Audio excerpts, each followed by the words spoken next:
Good stuff. Alright, here we are then. Welcome back to my stream. If you're gonna come. If you're someone who does stop by eventually. Hello, what's up? I'm back. After what's been, unfortunately, another hiatus. We're back streaming. And streaming Guild Wars 2 in particular. We are continuing the legendary journey. We are not doing story. Despite what the cute little background might suggest, we will actually approach this with the perspective of a player who's trying to get the legendary weapons. And in particular, needs two things. Okay? So, we need, well, we don't need Verdant Brink exploration, but we're gonna do that anyway. We need it for not a legendary weapon, but a weapon nonetheless. We need it for the ascended weapon. That would be for the necromancer's greatsword. We have not done a collection on a necromancer. Well, map exploration on a necromancer of the jungle, and we will want that great sword. So we will play with a necromancer, but more importantly, we do need the collections for legendary weapons, or more particularly for our precursors. That's not the only thing, and the collections we're going for, and I might actually mark them in our little menu and mark them as achievements, just to track them. There's a lot we're tracking, as you might notice in the upper right corner, including a fisher, which it is day currently, so I'm not gonna fish in the jungle, but we might do that on stream just by virtue of needing the night. However, we might need the night for Verdant Brink as well. We'll see about it. But we're gonna do collections, and again, as I said, I will mark them here. So we are going to try going for the Predator. This one is the most important, I guess. Because this should be the next weapon we would like to craft, except for the one that we might craft later today.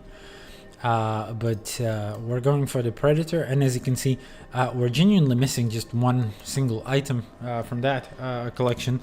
Then there's a lot to go for with Hope. However, only a couple items in Verdant Brink itself.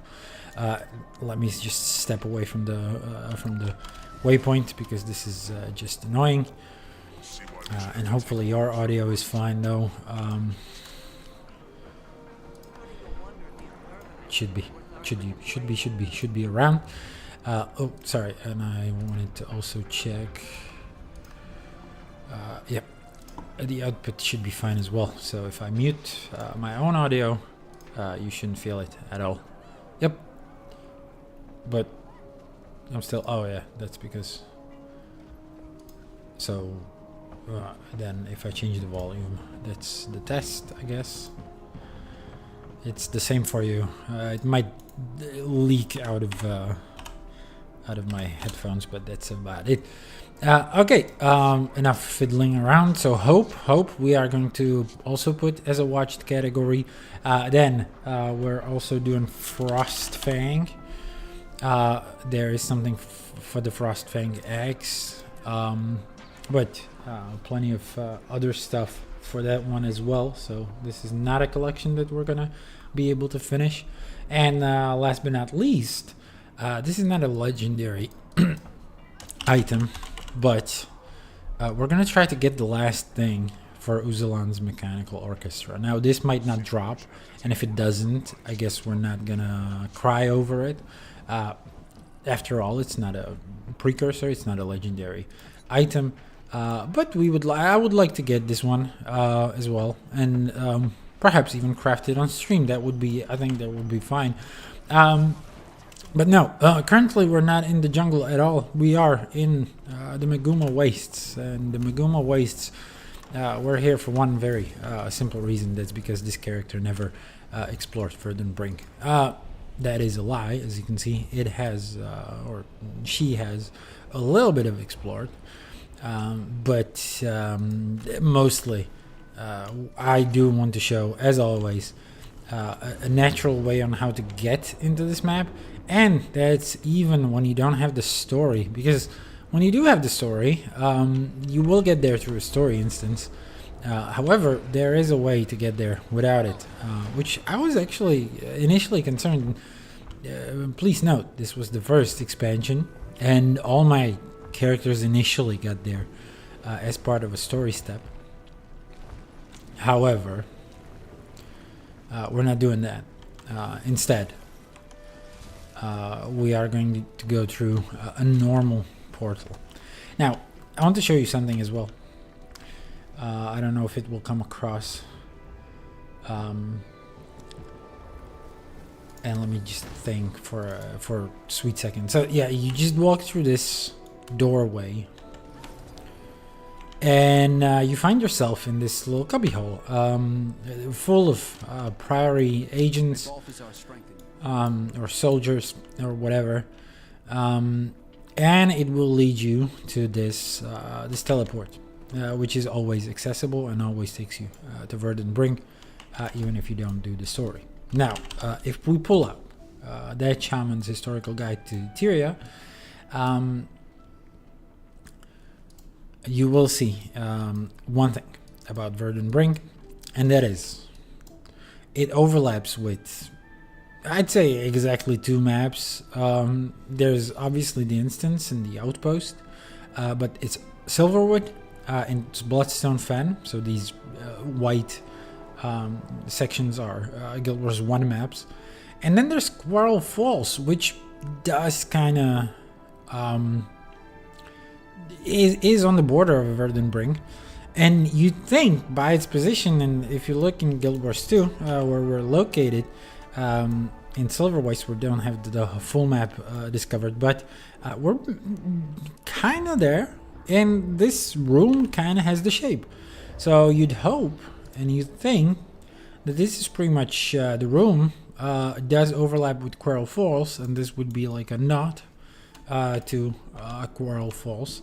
However, let me show you one more resource, and let's actually try to do it on Pixlr, where I edited the map.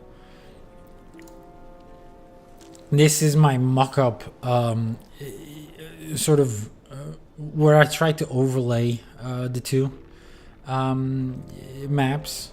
In fact, if we make Silverwood visible, you'll see this is pretty much Squirrel Falls. No, sorry, this is Squirrel Falls, right? Or is it here? I'm not, hold on. Okay, so you can see the outline here. And if we make it visible, yeah, it's this little glade. And as you can see, it just about falls. So the purple thing is actually more or less the Guild Wars 2 border. And this is the area we're in. So basically, if anything, we're coming into Squirrel Falls right here.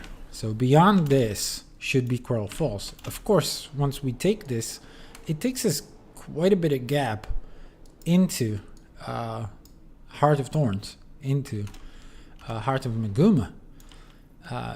So we kind of skip Squirrel Falls. However, there is a nod to it, I believe, in the jumping puzzle, which we're not going to do on stream, but I believe there should be a way to get there without doing the jumping puzzle itself.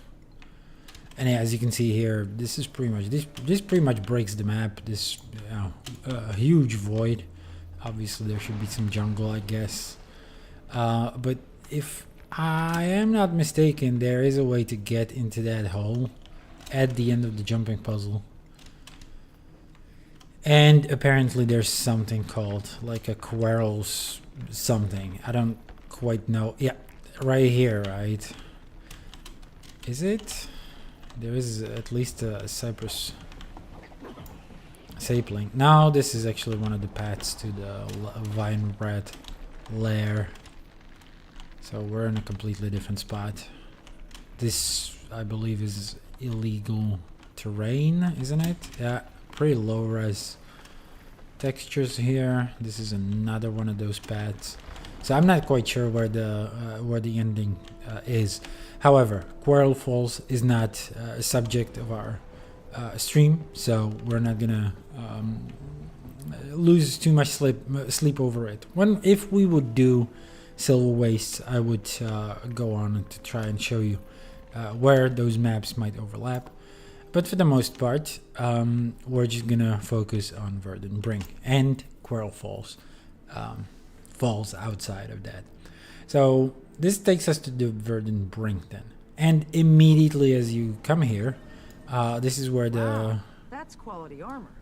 Thank you so eternal much. quote. So as soon as you come to this overlook, basically you should be comparing with Guild Wars 1.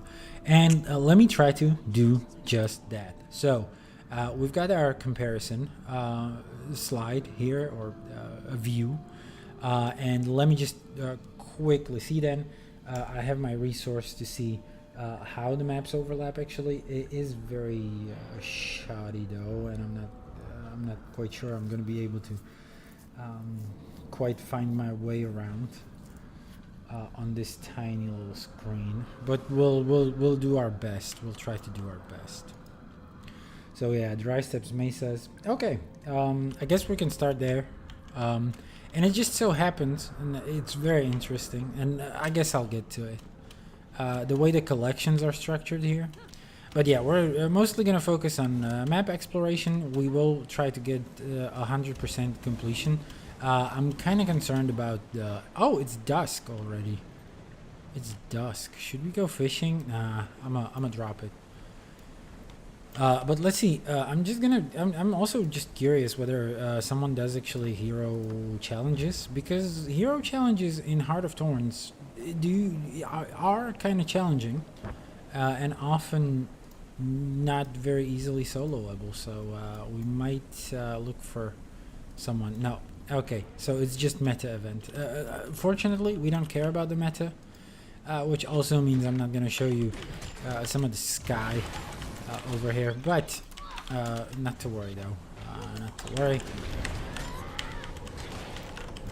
And I am trying to play on the sword as well, even though my build is not necessarily all there for it. Also, you might notice that my gear misses quite a bit of components, and that's all hopefully good. We'll see how much we struggle here.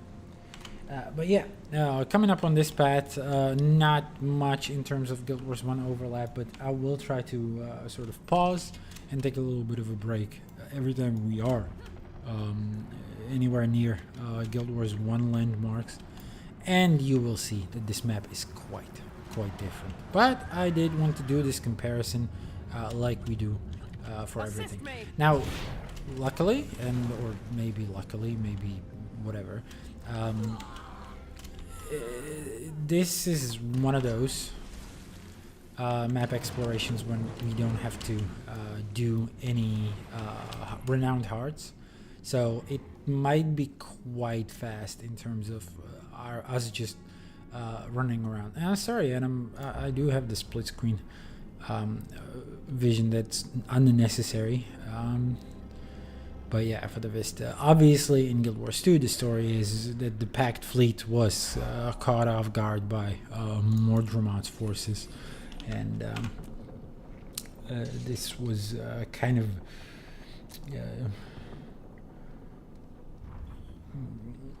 this is the disastrous result of... this is where they are making one of the stands, and we have to fight through the jungle to get to him. Wow, and also I do lack for Jade Bot the ability to sort of infinitely glide. So I guess we can start here, and we might actually loop back. Don't quite know how this is gonna work, but we'll see. We'll try it. Oh, still have the monitor on. This should be the view. But yeah, there you go. The side-by-side comparison with Guild Wars 1. And I will have to seek the exact point where we're at right now, which should be... Wow. I was capturing audio for that one. So this is not where we're at in Guild Wars 1. Not quite. Let me seek the exact minute. And yeah, I always try to do like a little vista there every time we do come across like a part of the map. So yeah, this is where we're slowly coming towards the point where we are at Guild Wars 2 and where the maps should overlap. So I'm just gonna let it play out. But we're approaching in Guild Wars 1. We're currently approaching from the east, meaning from this point basically, and we're coming up to sort of a view of this area, this canopy, and we'll see it in a minute, actually in 30 seconds.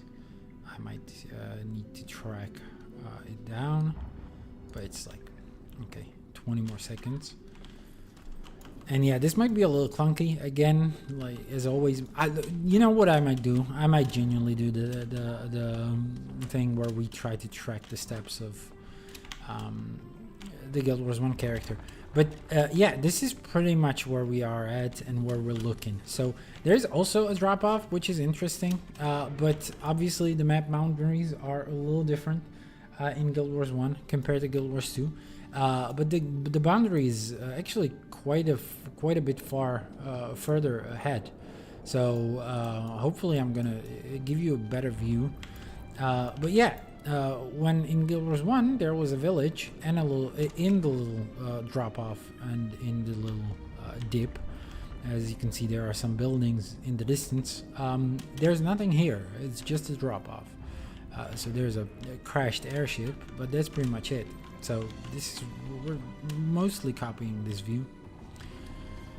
And yeah, not much to be said here, except for we can fly actually out into this place. However, we cannot go very low. I do believe it outright kills us as well if we go barrel. No, we don't. It doesn't kill us. Okay, it wants to kill us here. But yeah, we can actually go down here. And even though this is basically Guild Wars 2 legal terrain, there's not much here. There's not much to do here. So our character actually continues north, so we might actually copy her steps in Guild Wars 1. So the path she is taking is mostly copying a little path that's here. Oh wow, we are way further than her though.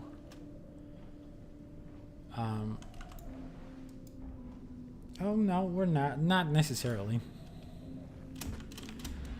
Wait, are all the adventures gonna be closed off during the night? That would not be good. Especially bugs in the branches. But yeah, we're pretty much going through here. And right now we're stopping by... We're not actually stopping by anywhere.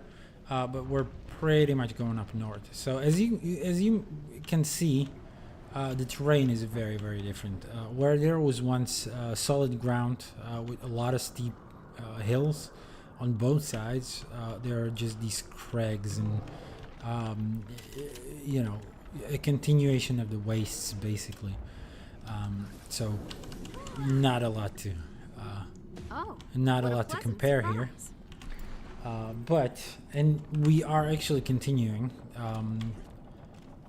slowly, and I'm not quite sure at which point in the video, but basically the Guild Wars 1 character goes right about through here and actually walks out beyond the boundary of the map a little bit right here. So I guess they might be moving down there on the ground beyond the canopy.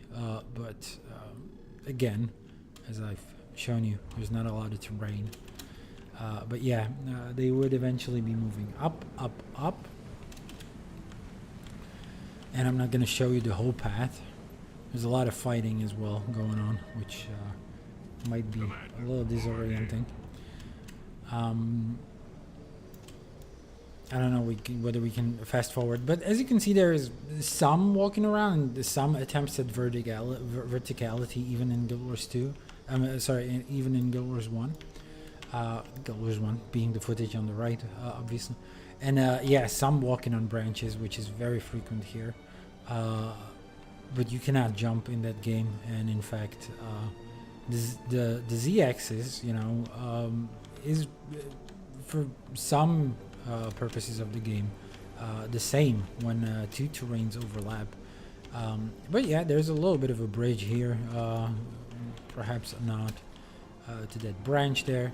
But as we move on in the footage, we are going to do a little loop-de-doop, or a little bit of a loop back, and I'm gonna show you where we're gonna end up.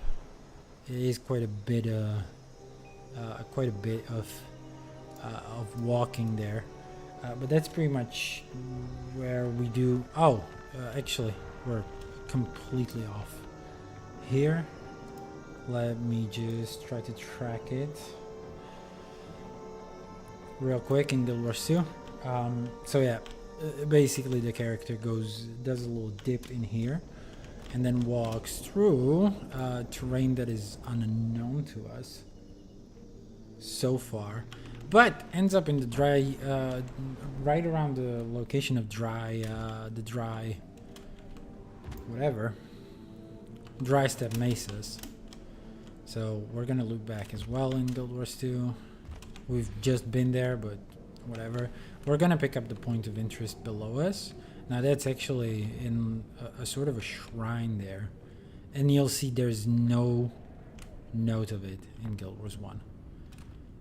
Nothing like this, because, well, this is, you know,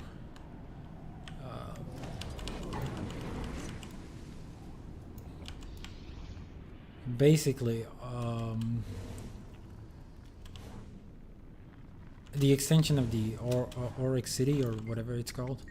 Oh, and we've got someone to help with it. It's just a veteran? Okay. I do believe that this one is one of the more easily soloable hero challenges. There are going to be way more difficult ones later on.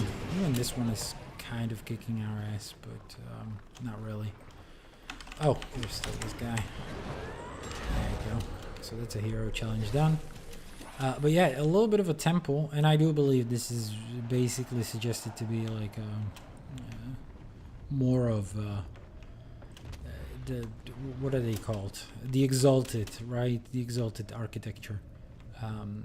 Even though it's mossy, it's not nearly as shiny and gold.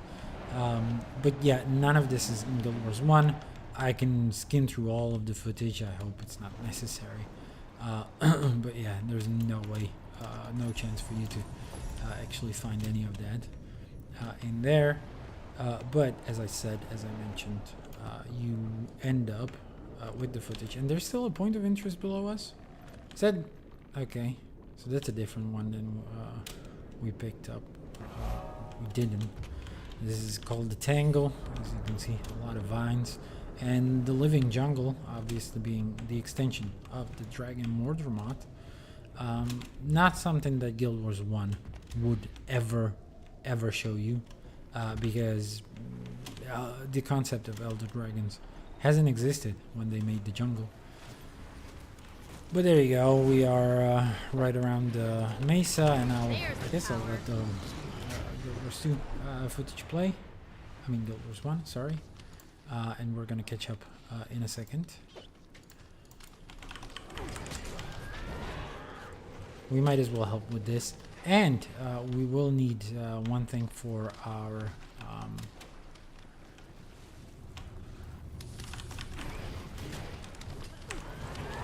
collection. even though it's the sort of the main one, or believed to be the main one. But yeah, as you can see, I think I'm already showing the footage. Am I? Yeah, yeah. So this is pretty much the mesa. As you can see, very, very different from Guild Wars 2. Not quite sure where I'm looking. I guess I'm trying to get all of it.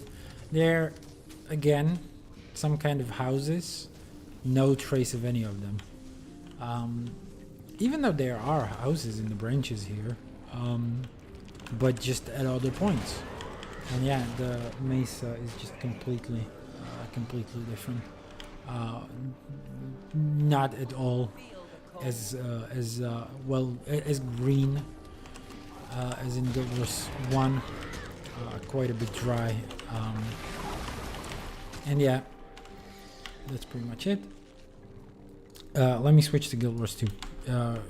Pure footage for a second, because we are supposed to be actually looking for some like packed supplies now. Sniper rifles in particular. Now I hope they are not. They don't appear.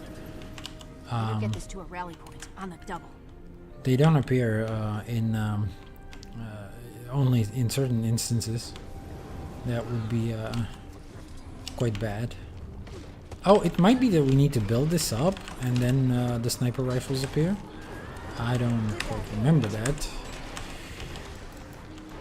But it might be. It might genuinely be that we need to help out with this thing. I haven't actually studied up that. It is supposed to be in a barrel. And I'm also kind of doubting that it would be tied to this mechanic because it did specify a specific point where we're supposed to pick it up, which is this one. The one near Black Mesa, or Black Mesa, I'm sorry, Dry Step Mesa. Quite a different game. So yeah, please leave for a second. And but we will. I guess we're gonna try to build this up. There are some unexploded shots, but that's not what we want. We need a barrel with sniper rifles. And that is, of course, for the Predator. I don't know if it might specify actually in the collection itself. So collected from a barrel of sniper rifles from the Dry Step Mesas in Verdant Brink. Yeah, see, they specify like a particular location.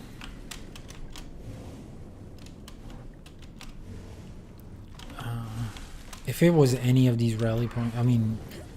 If it was just pick it up from like a barrel that would appear after doing this, I guess you could do it from anywhere now.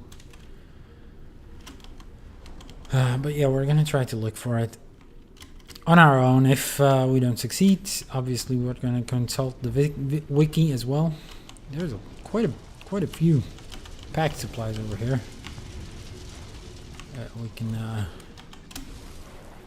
Deposit here, and again I don't remember what happens when you build up the tiers. How is the supply used? You will increase defenses, and I'm sorry, choppers will land at rally points. Right, okay, so this just gave more barriers though. I'm losing faith in the fact that it would be this mechanic. I'm guessing it's just there should be sniper rifles somewhere else. No? Okay, I might need to consult wiki right now. So just give me a second. And sorry for that. So early. Packed sniper rifle. Could have looked it up earlier. Collected from a barrel of Pale Reaver rifles from the Dry Step Mesas near the Torching Tendrils adventure. Okay, so you need to go to the adventure. Torching Tendrils. That's south, isn't it? That's south of us. That is a rally point though too. Yeah, tendril torches. So Dry Step Mesas, I guess we're at quite a different spot though. Okay, what What else? What else do they say there? I mean, does the adventure need to be active because it's locked right now, and will be probably for the remainder of the night. The barrel is located on a plateau with the bonfire overlooking the dry steppe mesas, next to Historian Avalon. Oh no!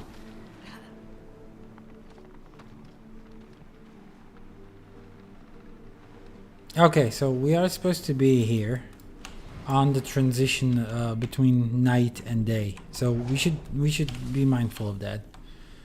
We should be here at dawn. Which I might actually, I might actually bring up Taco for that, my overlay. We'll see. But yeah, we need to be here at a specific time. Maybe should have studied up on that first. But okay, not a lot of Guild Wars 1 to analyze here. So we can go north for now. Oh god, this is a clutter of icons. And we'll try to loop back here in like 5 minutes before before dawn or something. See if the event is up. Again, it's a couple of events that this can spawn in, but let me consult the map. What we're missing. So yeah, we're coming up on one of the adventures that we actually need. That's Bugs in the Branches again. Obviously not available during the night, it seems. Does it at least give me the point of interest? It does. Now, yeah, going up a bit more north, this is actually where we start the exploration. Oddly enough, or I've got it marked as a 0.1, because there's not much happening, even 9 minutes in. But yeah, we actually, I've shown you the map in Guild Wars 1. And it would pretty much continue beyond this portal now. This portal takes you to Forsaken Ticket, which is not a map that would overlap with Silverwood. Not really. Silverwood mostly overlaps with Dry Top. I'm sorry, Silver Wastes. Hence the name. Silverwood, Silver Wastes. But yeah, I've done quite a bit of running from Quarrel Falls before coming up to this point. So I'm going to rewind the footage back a little bit in Guild Wars 1, and we're going to start at, some like 8 minutes in. It's going to be better. And as you can see, there's already some kind of footage we're trying to capture. It's mostly like me taking notes. But yeah, this is basically the entrance to the Verdant Brink area in Guild Wars 2. This rally point until our backup can get here. So, hills on one side, on the right side. This is pretty much spot on. However, the rest of the jungle, as you can see, and I'm trying to give you the same views. Quite a bit different terrain, and obviously behind me, a straight up wall, which, for what it's worth, there's like a portal, obviously, the hint or the suggestion is that it should continue beyond the map's boundaries. There should be some walkable terrain just for our character, not for us players. Moving on in Guild Wars 1, we're doing a little going into the map a little bit, but then we're gonna quickly go south after these trolls, I assume.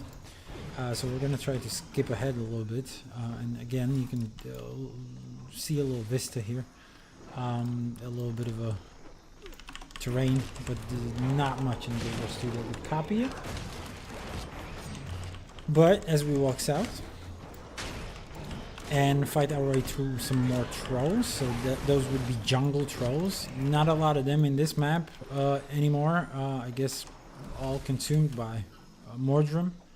I don't know whether there are any actual jungle trolls. They exist in Guild Wars 2. Don't get me wrong. But we're gonna try to get through the footage a little further. Let me see whether we can actually give you a faster... oh, we can actually... only by 1%? No, increase by Shift F5, Shift F6. I'm gonna try to speed up the footage, so this is by 30%. It doesn't actually speed up, does it? No, it does. Let me give you a twice as fast footage, and again we're just trying to get a shot. Okay, yeah, we moved on. Sorry for that. Oh shit, slow down, mate. But I guess I'm trying to line up a shot. Yeah, it tracks. So we moved on quite a bit south, and pretty much the view should be right about here. So like a valley, which again maybe tracks. There are hints of a valley. Obviously there are some palm trees, but yeah, some cliffs, you know, and some roots. I wouldn't say it is necessarily the same terrain, definitely not with the hills, and I'm also looking in the wrong direction right now. But yeah, no, look, like a little bit of a cliff over here. That might be a little bit of a nod.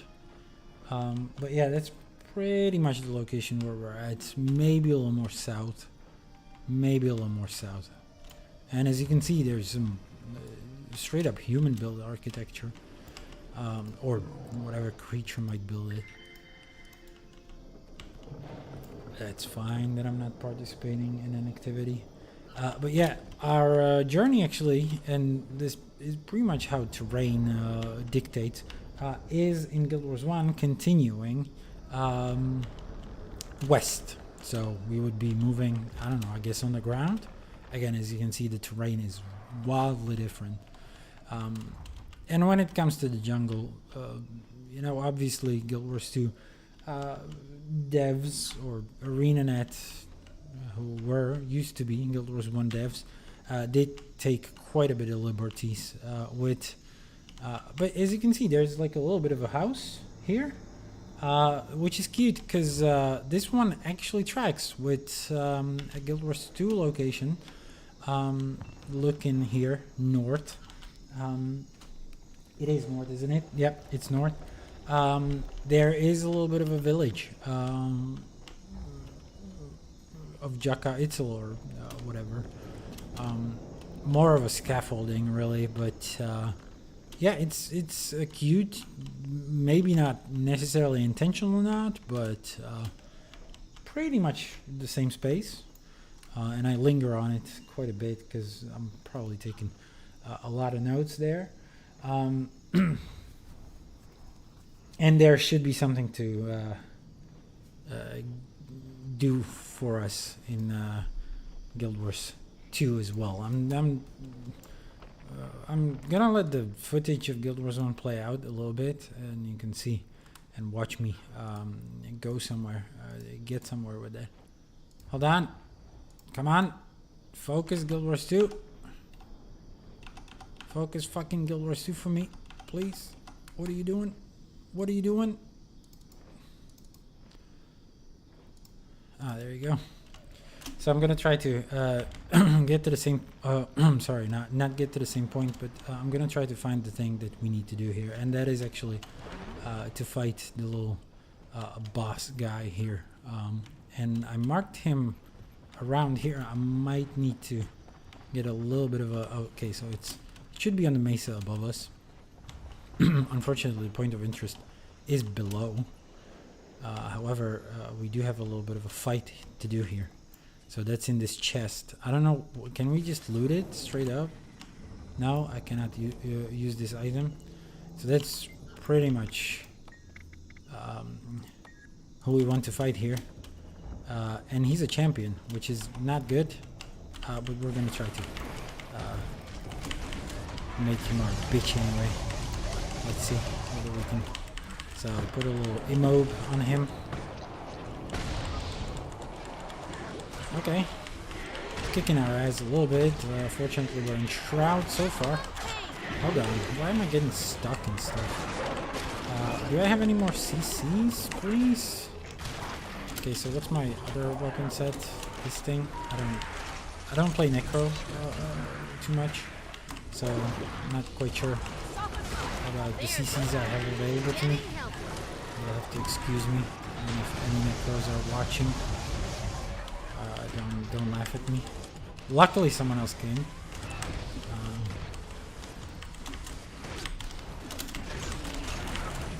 Let's try to get some CCs in.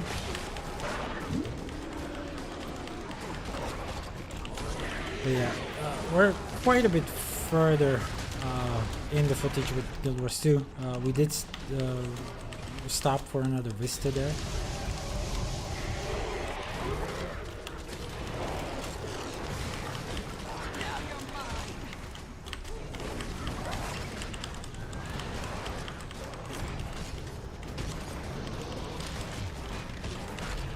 So I might need to rewind it eventually. But right now I'm focused on the fight. And now we should be able to loot the chest. And by looting the chest, we did actually get an item for well, it seems for the War Master's chest as well. But we did get the Frog's Breath for the Hope collection. Now we can actually rewind back in Guild Wars 1 for a second. So that is the footage that should be coming up in half a second actually. And when we switch back to Guild Wars 2 as well, I'm gonna try to get my bearings here.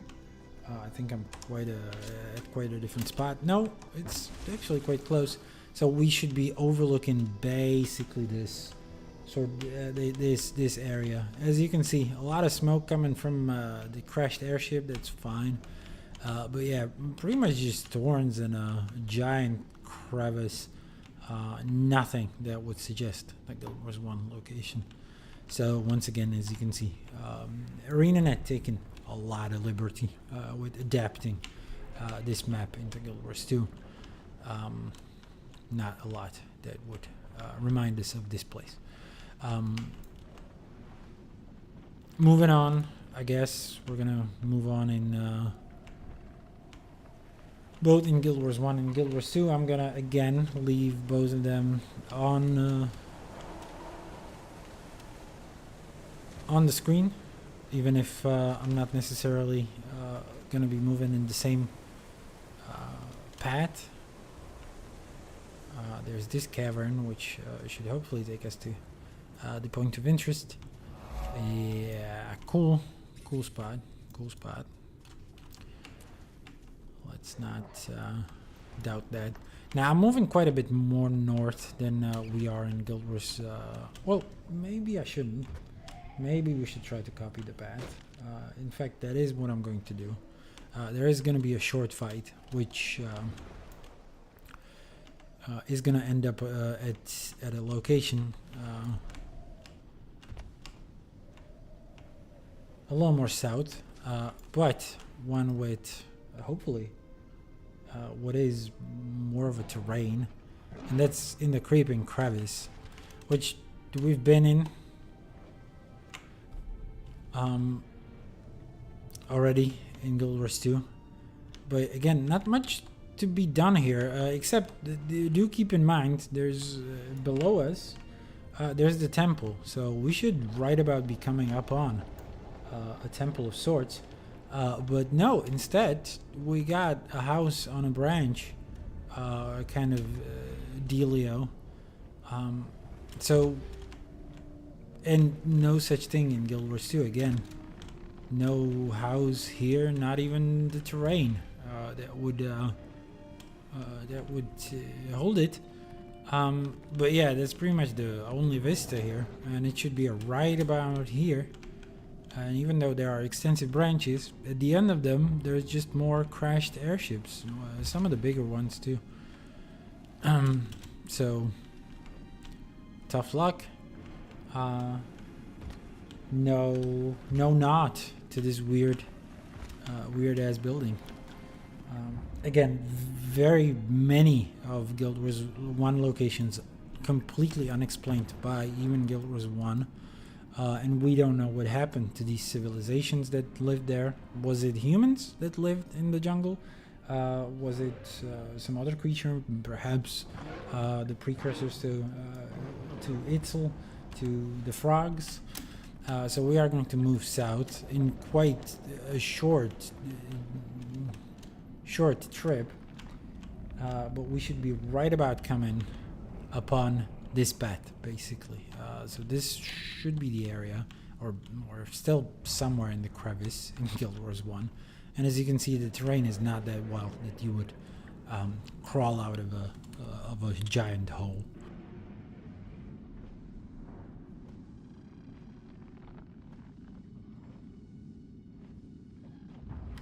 But yeah, I'm lining up my next shot, and I'm looking south in Guild Wars 1. So we should be, overlooking a giant valley, which is not happening. Again, the terrain has shifted quite a bit. I don't know whether the crevice may have been like an or this valley may have been an inspiration for the crevice. But no, this is all legal terrain. What you're looking at in Guild Wars 1, what you're looking at right now is a giant hill. But yeah, it does not look anywhere near like this in Guild Wars 2. In fact, let me just check real quick. We might be quite a bit more south. No, it's pretty much this path. It's pretty much this overlook. So yeah, once again, quite different in terms of what it looks here. It's actually a very narrow passage, and more of these ruins. Again, I don't think they are necessarily explained in Guild Wars 2 where these appeared. And they're certainly not a nod to Guild Wars 1 at all.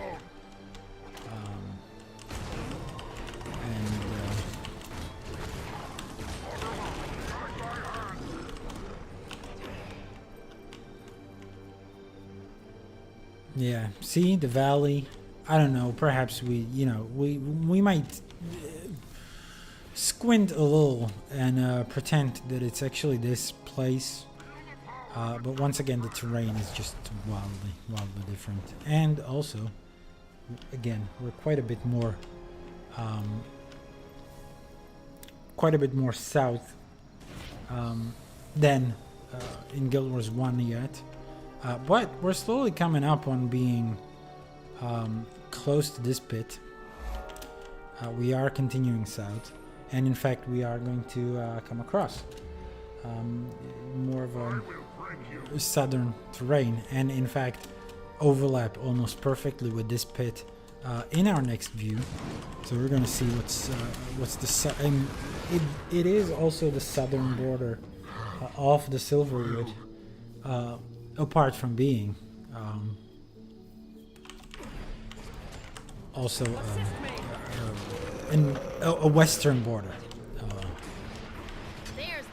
But as you can see already, there are some alien lamps. Now, I've showcased these in, I believe, in our Auric Basin episode. We've already looked at those, and again, how they were completely unexplained. But yeah, that's pretty much where I'm at in Guild Wars 1, over this pit, overlooking the kind of same area. So where there once were some sort of plants that emitted these lights and looked like basically jungly street lamps and very alien looking, very sort of War of the World tripod looking beasts. There's nothing of that sort in Guild Wars 2, and never has been nodded to or anything. Even in Guild Wars 1, again, those lamps are completely unexplained. Are they plants? Are they buildings? Are they something man-made? There's a sort of a druid shelter. None of this referenced in Guild Wars 2. And in fact, there's some nonsense temple that never existed. It looks very ancient, right? But as you can see, in Guild Wars 1, there's no hint of it. Not at all. So there's a hero challenge we will need for map completion. But I will also need to. And the echoes of innumerable ancient battles can be felt here. And see, it even like suggests some ancient battles. There's no hint of it. 250 years before. It might be an illusion. Who knows? But yeah, I should haul ass north. In fact, this is pretty much the last stop. The way our Guild Wars 1 character continues, there's like a big ass loop around this hole, and it's funny. Almost perfectly copies the hole, or well, it doesn't actually. It copies this this route that you can see on the map. This is pretty much the path that we take in Guild Wars 1, except again, there's a large drop to nowhere, and we are continuing through here. So I don't know. You might also kind of think that maybe Guild Wars 1 map is below us, but that would not explain why there are no sheer cliffs in Guild Wars 1. So again, just very much artistic liberty, and a little bit of a break in the continuity, where once in Corteria they were actually quite good with copying the terrain. But yeah, the path that you can see right now, the Guild Wars 2 character taking, and again looping back to an area that I was already trying to showcase, quite different, quite the different thing. So night is slowly waning. We will need to look out for these events. Let me just quickly verify. So it's destroy the modern breachers or plant explosives from the crashed choppers. And we will need to destroy the modern, or we are waiting for the destroy the modern breachers to cut off enemy reinforcements. If I'm not mistaken, they do spawn in the mesa itself. However, apparently the sniper rifles will be around here somewhere, closer to the adventure than to the mesa.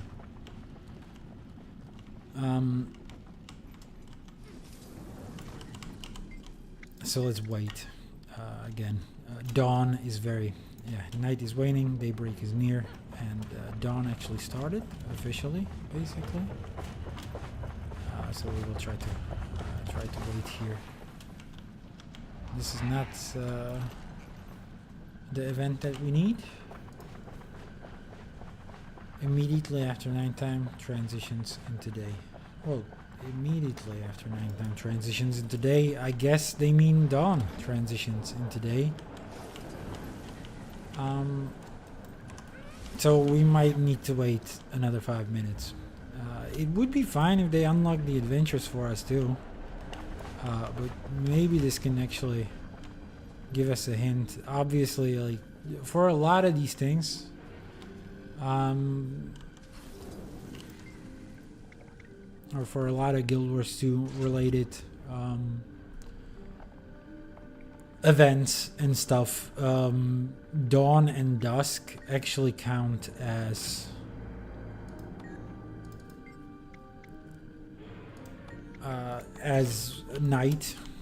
nighttime, so it might, I guess, for this event as well. So I guess we're gonna chill here for a second. I don't know. I really don't know. And as you can see, this is pretty much recycled footage. We've already seen this. And that's pretty much it. That's pretty much it in terms of overlap. I skipped a little bit in terms of the footage and how it progresses. But yeah, as you can see, villages where none such exist in Guild Wars 2. So, the pack chopper does quite a bit of noise, doesn't it? Let me switch the views again then. But we will compare with more Guild Wars 1 footage eventually. That is more in the northern part. For now, let's just completely forget it. We are going to be doing more of a comparison later on when we teleport to a location with a very interesting name. You'll see.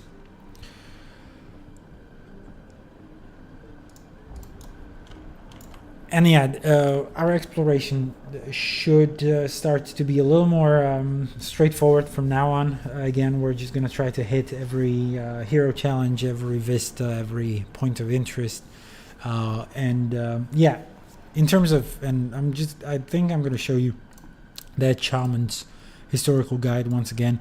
Most of Verdant Brink doesn't actually overlap with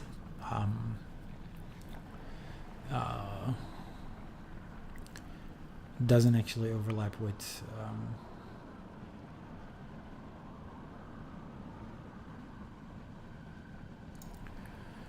any Guild Wars 1 maps whatsoever. So don't worry, I'm not gonna torture you with the Guild Wars 1 footage much longer and with the weird split screen.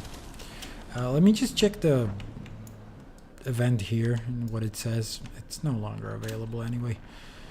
Okay, dawn should be ending in about a minute, so more like 50 seconds. So I'm probably gonna stay here because we need this item. We need this item more than any of the other ones. More than any of the other. By the way, we did roll in with the essence of Mordremoth in here. That is actually needed for the Frostfang experimental axe.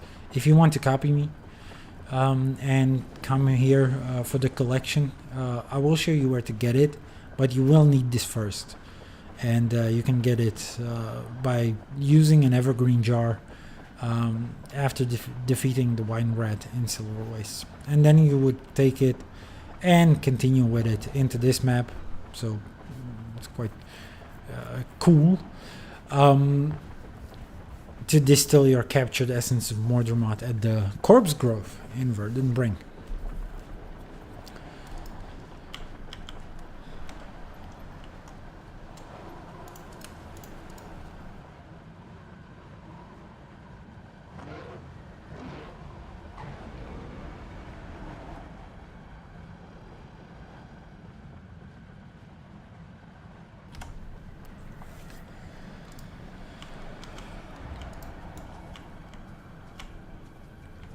And there you go. That's it. So yeah, sniper rifles. There's a barrel. We don't need to do the event at all.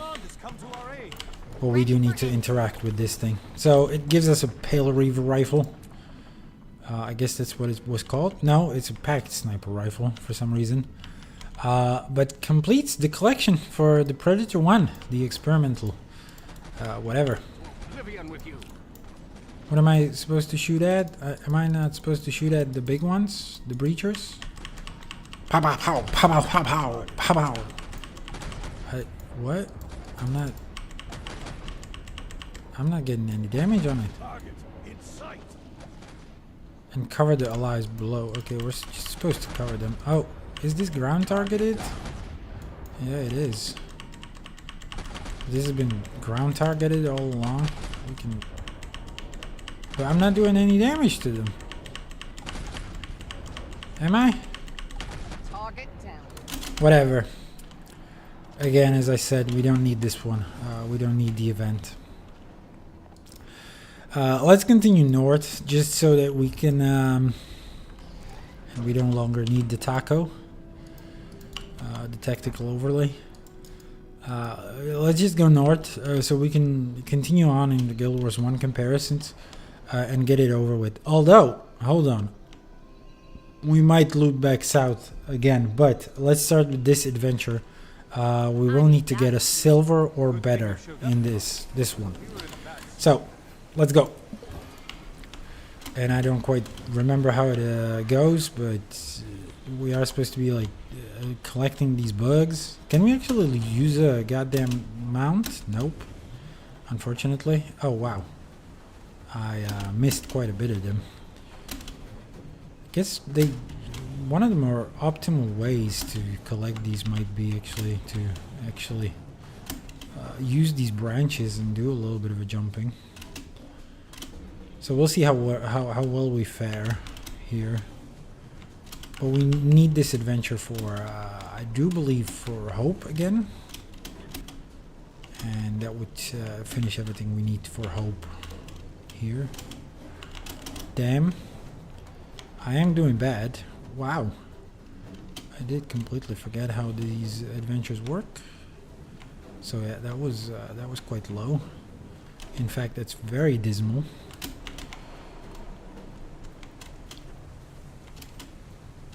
Damn. Thanks for the safety net, though. Quite nice.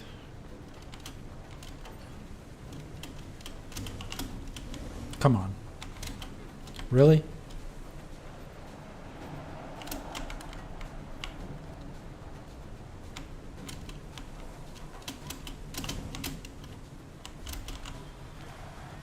We've got half a minute.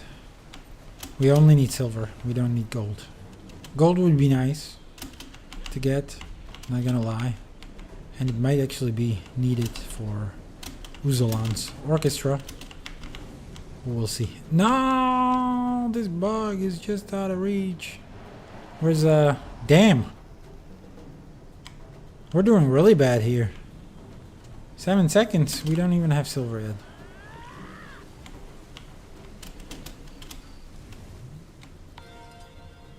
That is bullshit. Let's go again. Start with some of the higher ones, and let's not lose any. Yeah, there's quite a few of them that we needed. Where does this take us? Nowhere necessary. Okay, this might be a little better. Okay, almost got killed there, but I'm fine. No, don't take me that high. Okay, let's try to continue low, even though we did need... Oh my god, I'm not getting my health back. That's... Wow, okay. I mean, whatever. No super high jumps then, anymore. No hard landings. We will need to break our landing.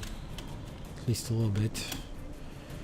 This might be a bit of a waste of time to go for this one. Hold on. Oh no, I want my Jade Bot. I want my Jade Bot upgrade. I don't know if you need to collect every single bug for gold. It would kind of follow, but not necessarily. There might be more bugs than is necessary for gold. But I genuinely don't know. Didn't do enough studying here. There's a bug. There's a bug. Fuck. Okay, we've got the silver though. It's silver lining. Fuck. No, seriously? Fucking hell. Oh, that's gonna be so fucking close. I'm gonna hate this. Come on, mate. Oh, shit. Well, no hope for gold anymore. We just needed 3 bugs, so that's one... Perhaps could have gotten that.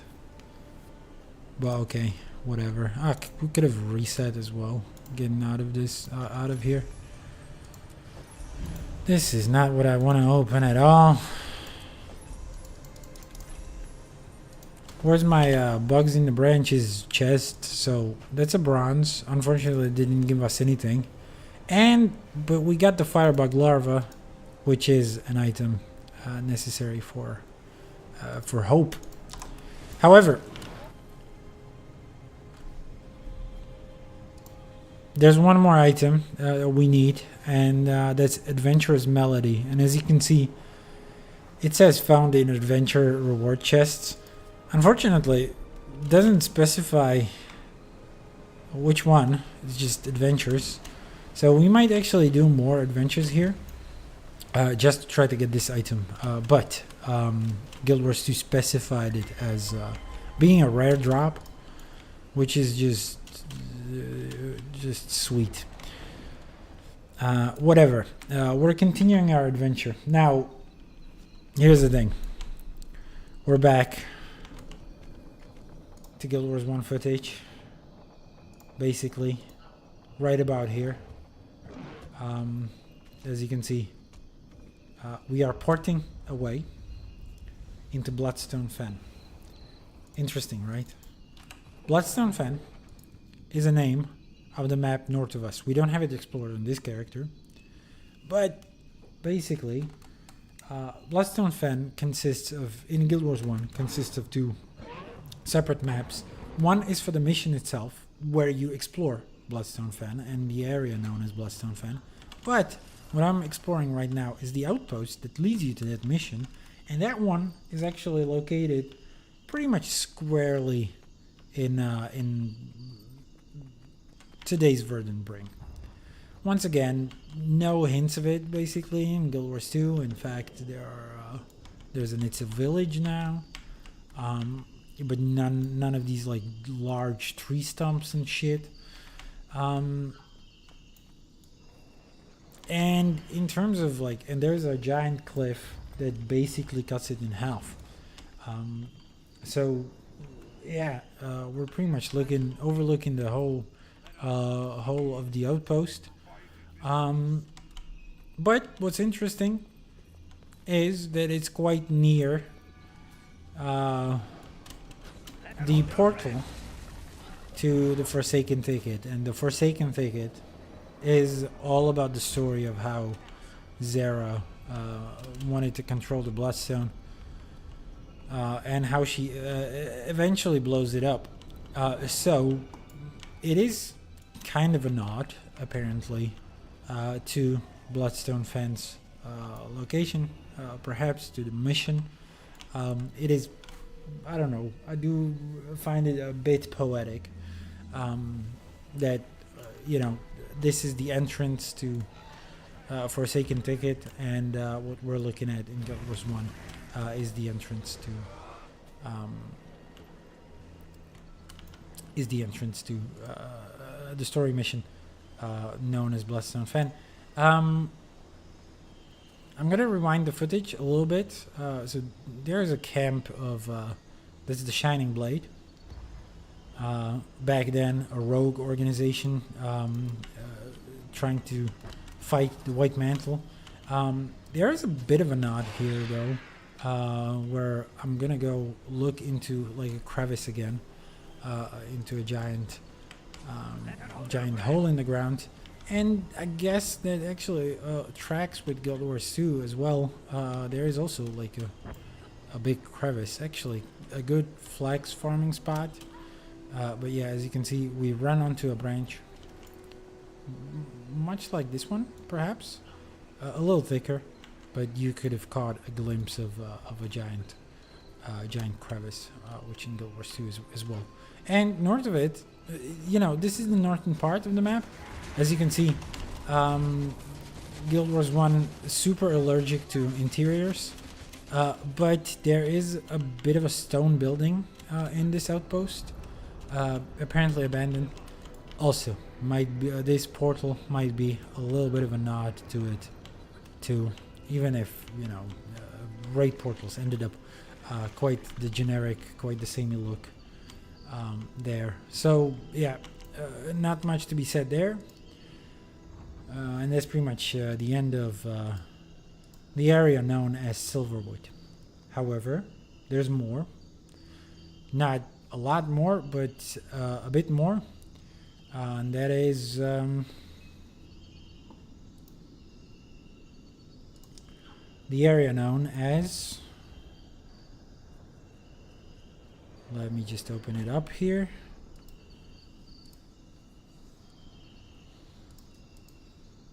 the area known as Bloodstone Fen. So could have guessed.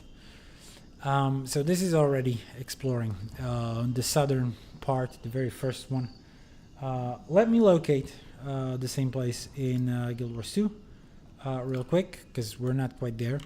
So yeah, Bloodstone Fen, mostly north of here, mostly north of Verdant Brink. Doesn't actually really overlap with Verdant Brink. Basically, like virtually not at all. But the very southern edge does do a little bit of a copying of the terrain. So we start the footage quite a bit further than we are now, further west, I should specify, and that would be right around as this cliff, And once again, there's a point of interest somewhere below us, which is annoying, and we're gonna have to find our way there. But yeah, pretty much as this this little cliff gives way. So it's right about the edge of the map, somewhere around here. If we can get up there, yeah, that's pretty much where we would be at with Guild Wars 1, which is, this is curious. This is legal terrain in Guild Wars 2. But yeah, this is pretty much the same way we're looking in both games. So south, and it is kind of funny that there's like a little bit of a valley, obviously looking nothing like in Guild Wars 2, but could be, you know, argued that there are some similarities in this terrain. The interesting part about it, we are quite a bit more north in Guild Wars 1, so all the way back here basically, and continuing on now west, or a little northwest, where these cliffs are, and that's where we were fighting the Devourers basically. And then the next view would be right about here somewhere around the Skyclaw Peaks. Now there's not a lot to do here, but again, quite the legal terrain, which is funny because this would have been very hard to reach. You could obviously drop off from these platforms above us, but for the most part, not a lot of Guild Wars 2 players would be able to get here back in the day, back when Guild Wars 2 just about released. Now at around, and let me see, the 3-minute mark in the footage here, takes us quite a few minutes to actually move on. But right about now,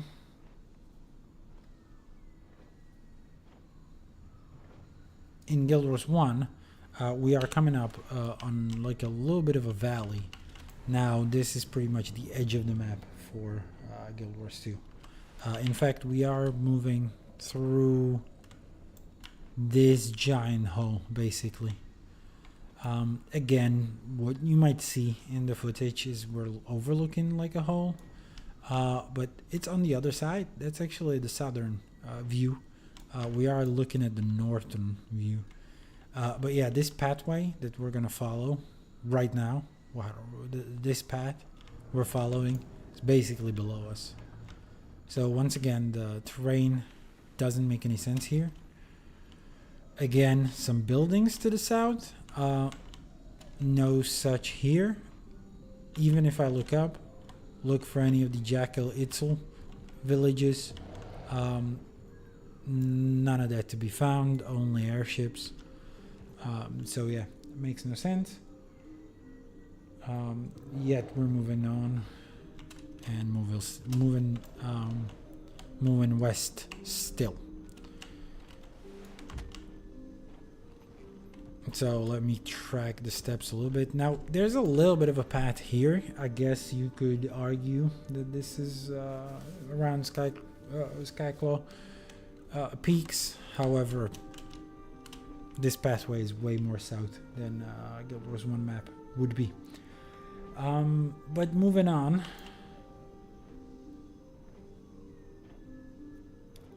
Now hold on. I was actually. I was no. It was the correct thing. It was the correct thing. But when we move on with the footage once again, and let's I don't know start playing from here. There is a little bit of a shady valley in Guild Wars 1, and it's full of, flyers would be referred to as flyers in Guild Wars 1, like these mesmer type of deal. I don't know what they're called, wind surfers or whatever. In Guild Wars 2, they appear in some areas, even in the jungle. But yeah, that's pretty much blighted depths that we're looking at right now. We are going to be looking at the misty area a little bit more. But once again, we are basically beyond the edge of Guild Wars 2. Guild Wars 2's map, or right at the edge of it.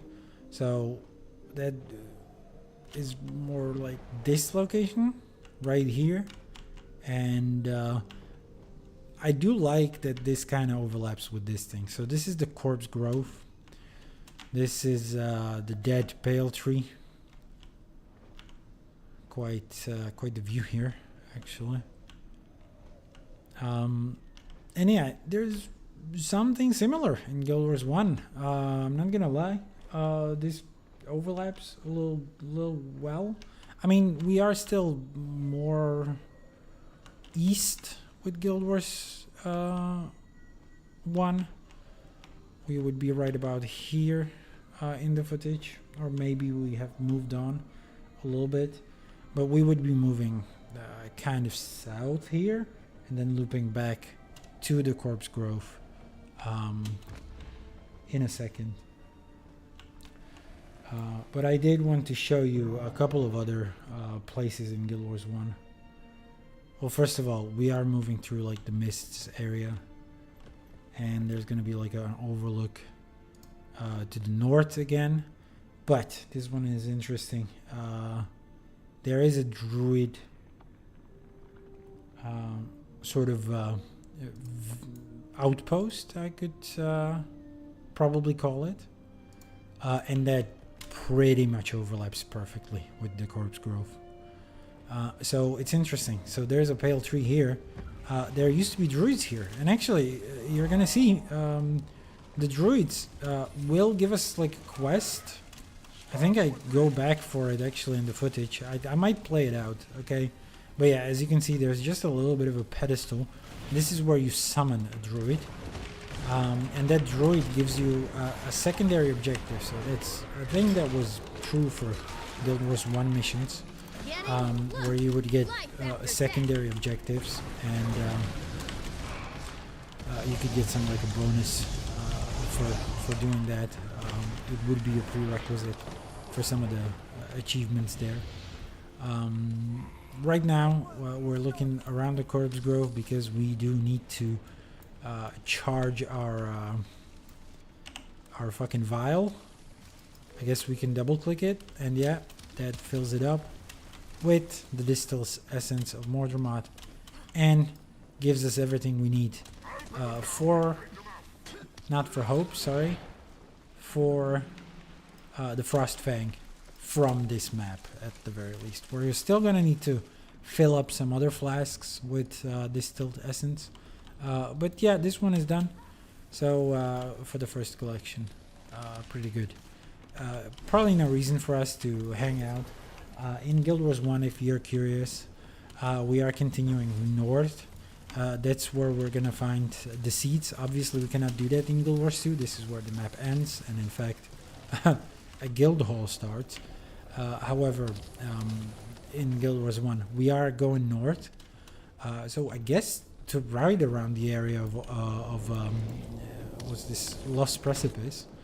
And in Lost Precipice, today's Lost Precipice, we are getting the seeds needed to summon the druid, and I'm gonna let the footage play out, see if you can catch a glimpse of the little dialogue that was there.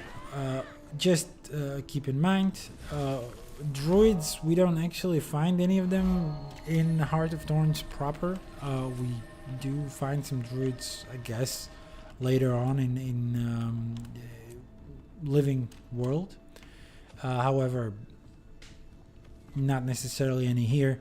However, here, Heart of Thorns is obviously the expansion that introduces druid as an elite specialization.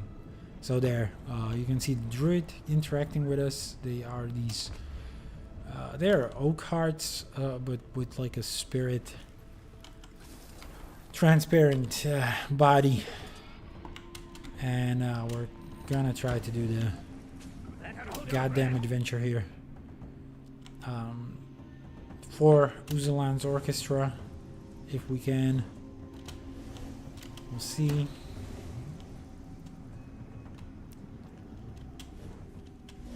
It's been a while since I've done these. I do believe I've done it for another collection over here, didn't I? What was this? We can actually use this to sort of whisk ourselves further. Did I get all of the... Fuck. We shouldn't have dropped it here, should we? Okay, let me reset this.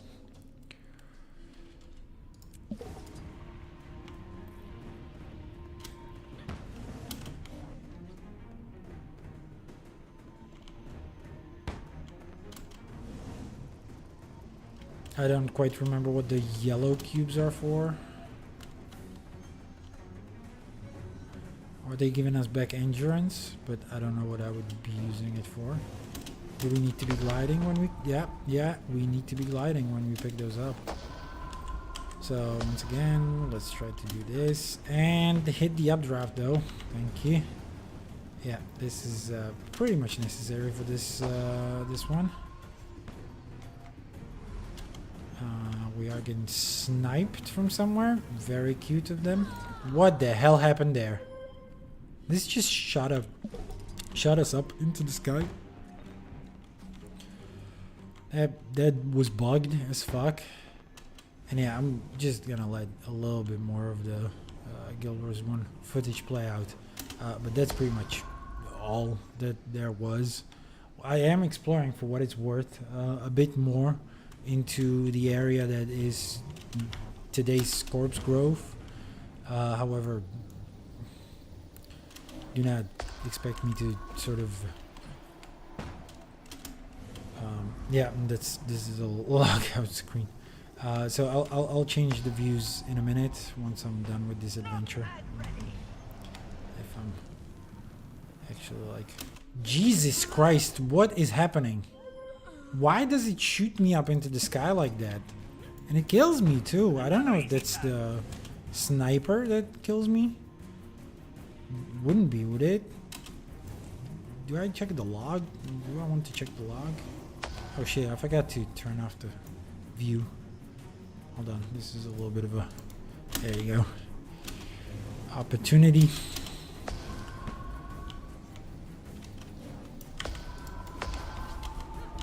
Miss me with that shit, please. Do we go invisible right away so that we don't get sniped here? Okay, let's go. No. No. I'm not... I get sniped down anyway. I'm stealthed and they snipe me. What the fuck is happening?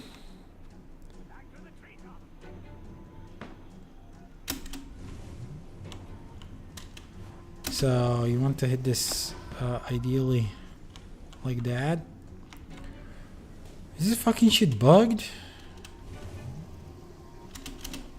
Luckily we don't need it. It's not for this.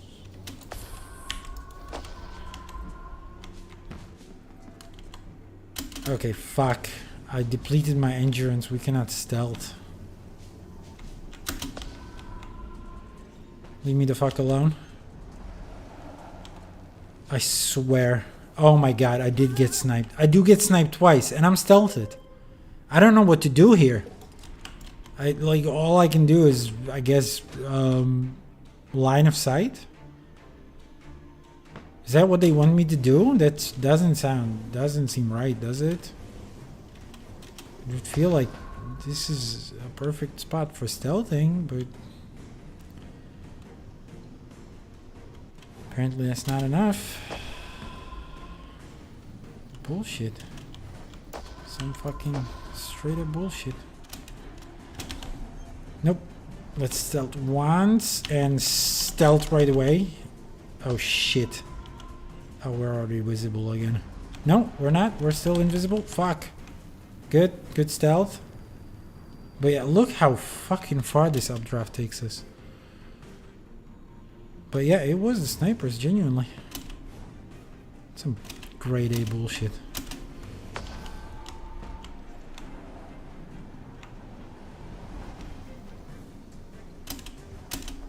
Guess I wasn't stealthing early enough. I don't remember where to go. Luckily, we're still on track.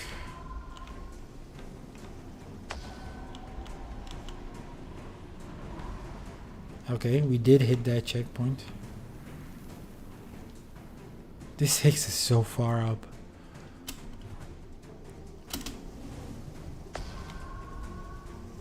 And there's another adventure right below us.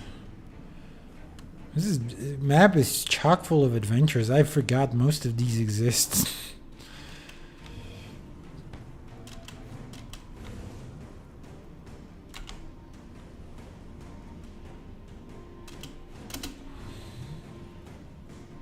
Did we hit it? I didn't hit the checkpoint. No, this is not an. This wasn't. Was this the finish line? Okay, good. We did get gold. We did get gold this time. So, I'm sorry, those weren't adventures, those were just checkpoint markers. I'm stupid, should have realized. Unfortunately, no recipe for Uzlan's orchestra. So, yeah, we will drop here for the hero challenge right below us.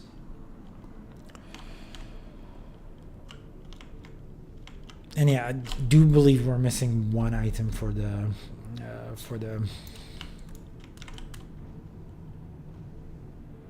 No, we actually got everything except for Uzulan. So all we're doing here now is just map exploration, which again, as I said, is straightforward, but not necessarily easy or quick, I should say.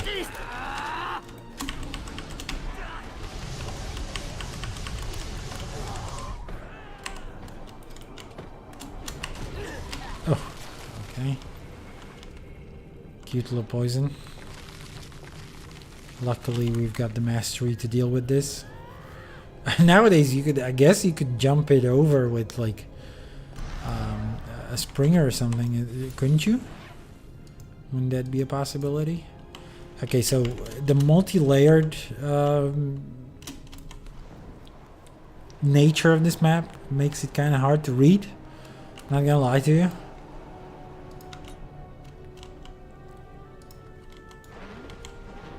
Kind of makes it hard to look at a glance what we're missing. Invaders, defend the outpost.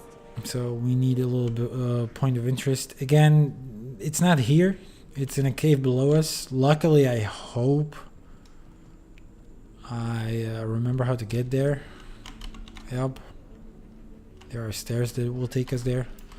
But yeah, one of the reasons why people dislike the Heart of Thorns maps, even though they're like genuinely like this is one of the best expansions ever. This guy is just fighting NPCs and he's getting his ass beat. What the? No. There's another player. I'm just gonna tag this like a little leech and bounce. We don't need to waste time here. But I guess this is.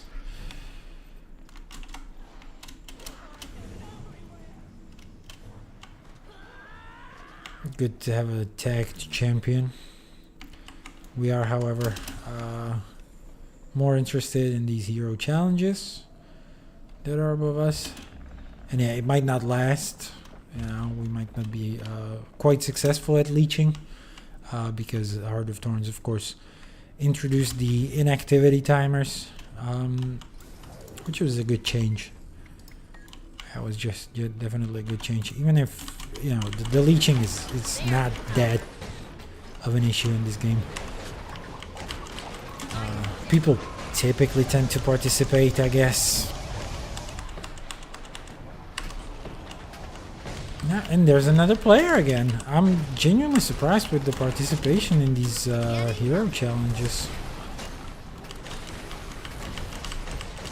Damn, should have saved up that CC.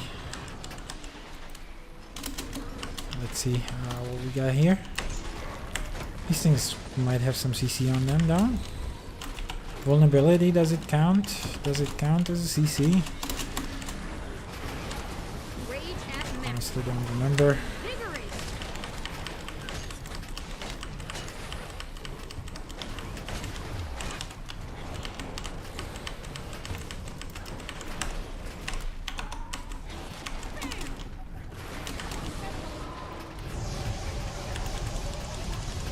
There's a fear. Fear will be a good CC.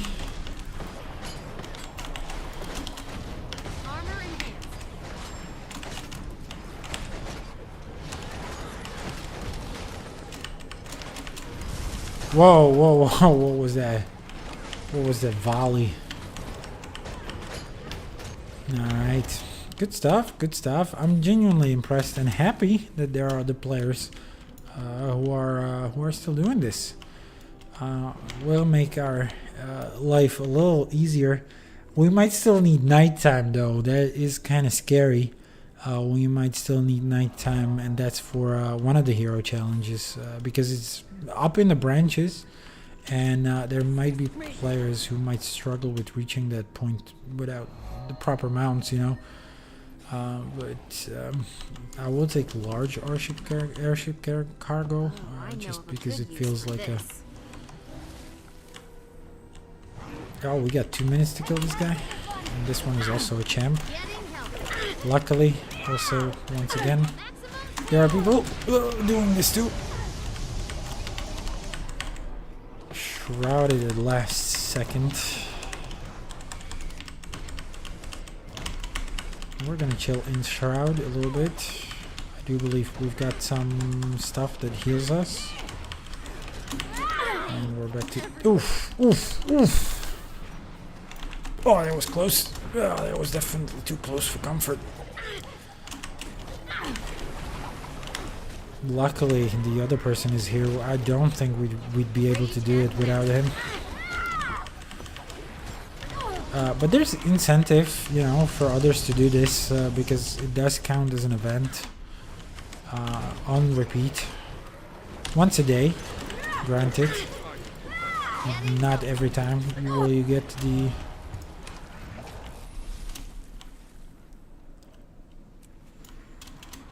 reward for it, but even once a day brings some people back.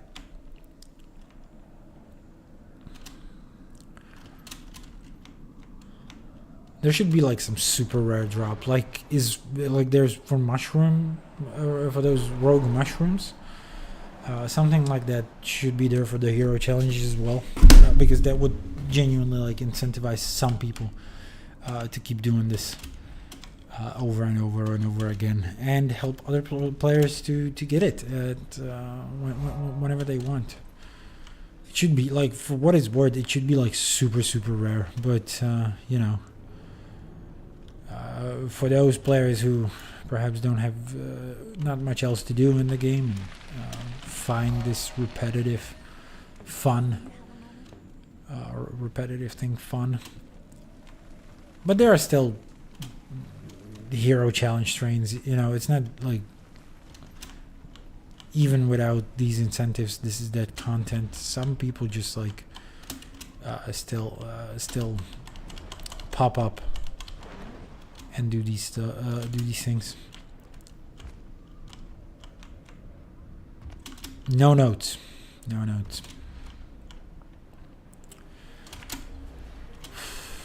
point of interest way above us. I believe in the canopy. We'll see. I hope we can get there on our sky scale.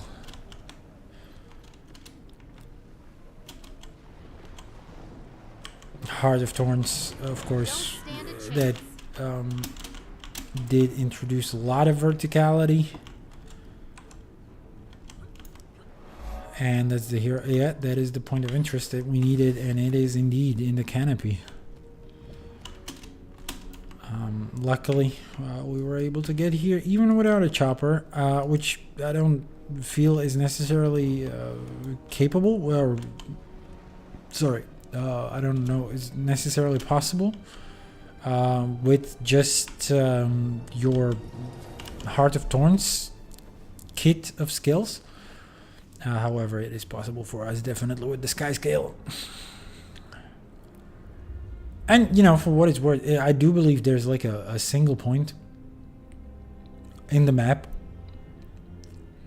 where you can climb up to the canopy, and then with some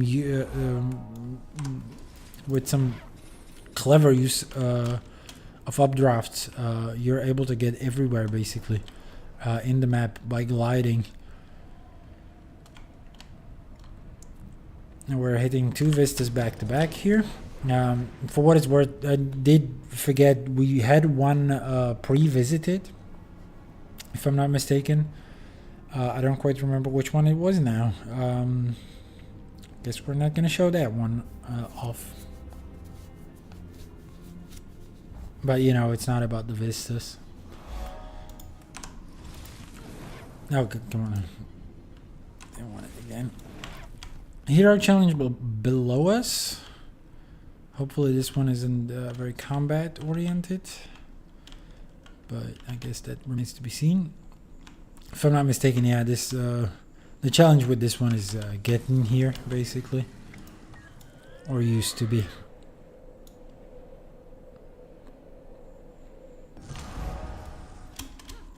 Didn't even read it, my bad, sorry. Hero challenges, channeled hero challenges always have a flavor text to them.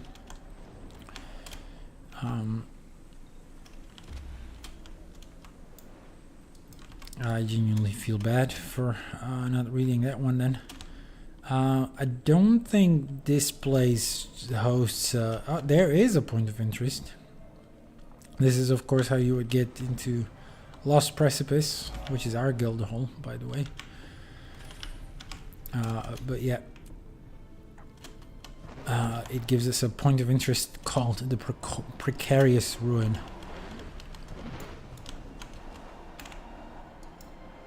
Precipice, precarious. Get it? I don't know whether that was intentional. Cool, they're closing our map. I guess we're gonna take the out. Let me just land first. Oh no, someone needed a help. Maybe I needed that thing too. Oh, they changed maps, I believe, along with me, and reposted the message. In fact, they just like did the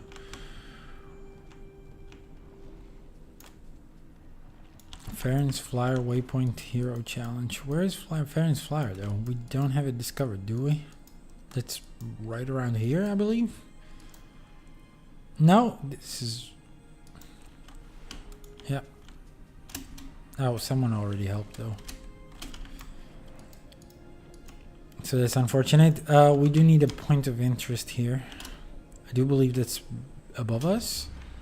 I mean, we could have checked. Could have checked the map. Yeah, I think it's the big ass piece of ground above us.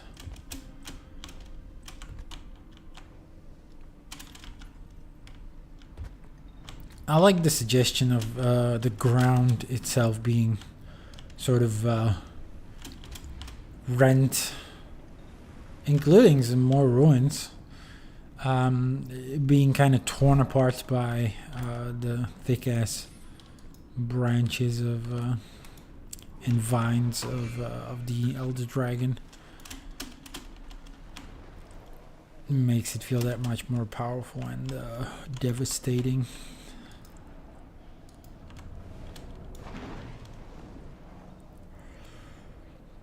Of course, each Elder Dragon has their own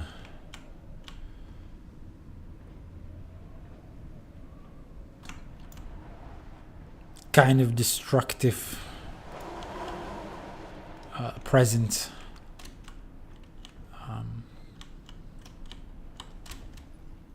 I guess this would be more mods, but you just don't realize it at first because you think these are like regular ass vines and this is just part of the jungle, but no, this is very much an Elder Dragon presence all around us.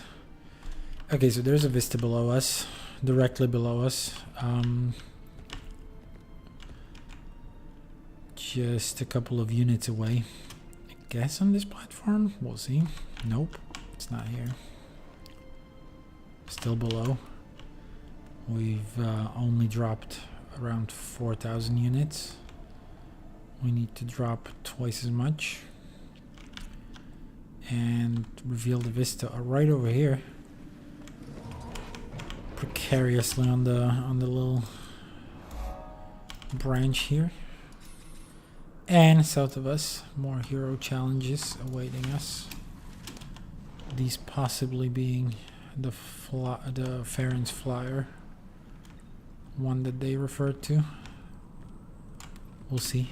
Again, it's below us, even below this branch. But like, what? How much? 11,000 units away. Oh my god. Alright, so once again, this might be just challenging to get to in terms of getting there.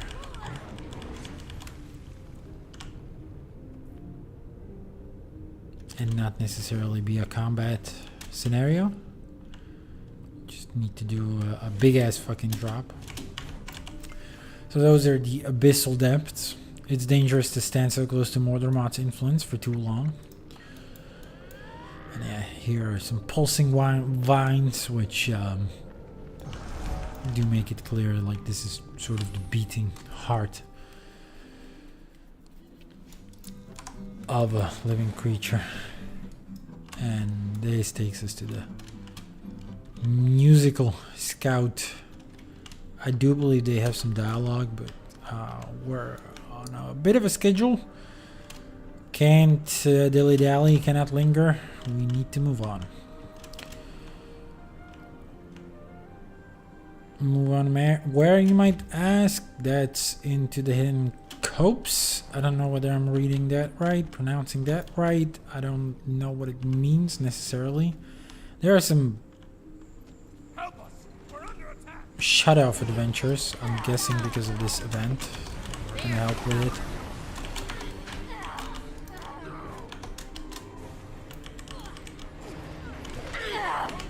But yeah, it would be nice to get for Uzalan, but yeah, I do remember shooting gallery being quite a hard one, so we might, if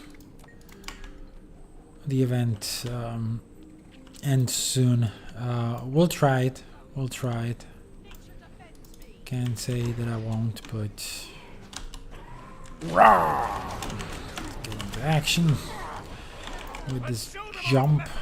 Oh my god, there's so many waves remaining. Oh, because it said defeated, waves defeated. I don't know whether I want to wait here for the adventure under these conditions, man. I'd much rather be crafting another legendary, and maybe a little bit back, you know, once we have that checked or crossed off our list.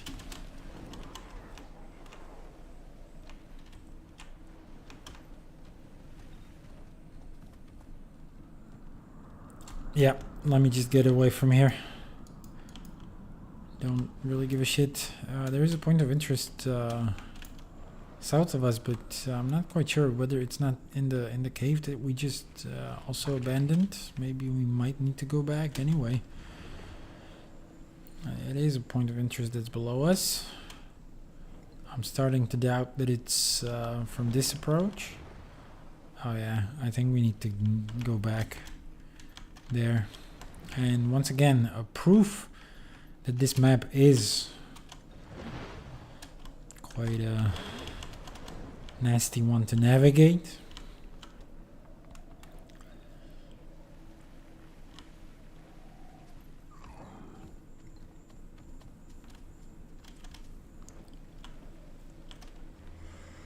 In fact, I don't even know how I got there in the first place last time.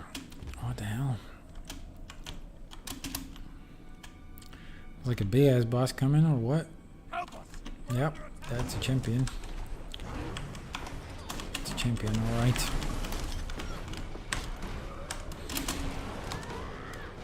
Then we have a fear on here, yep. Come here.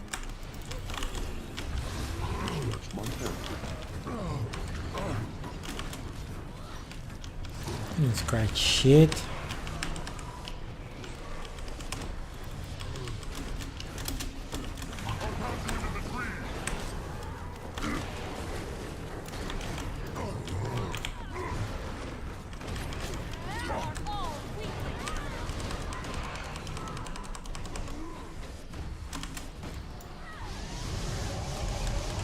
This just bleeds. This gives a little bit of a chill. Wow, these break bars are quite hard to break, aren't they?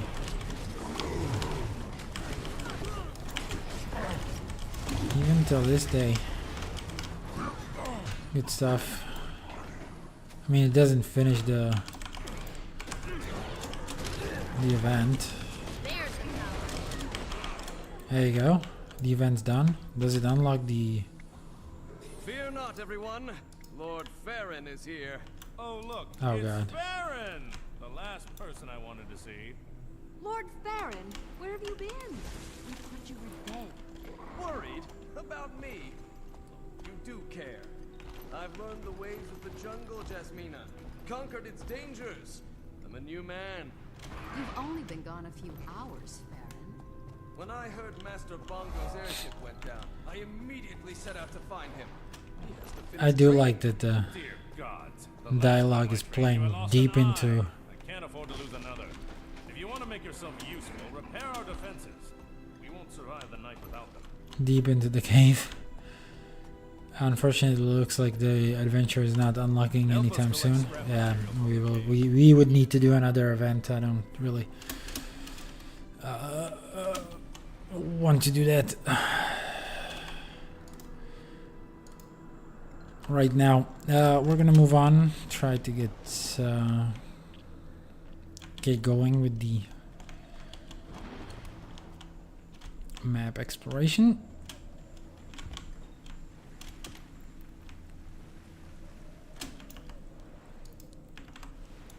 So that we can get our sweet rewards.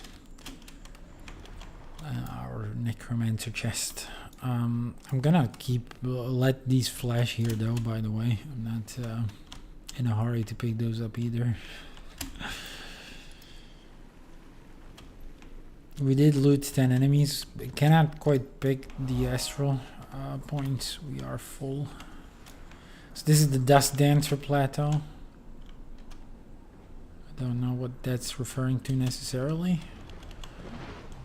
There are some dust devils.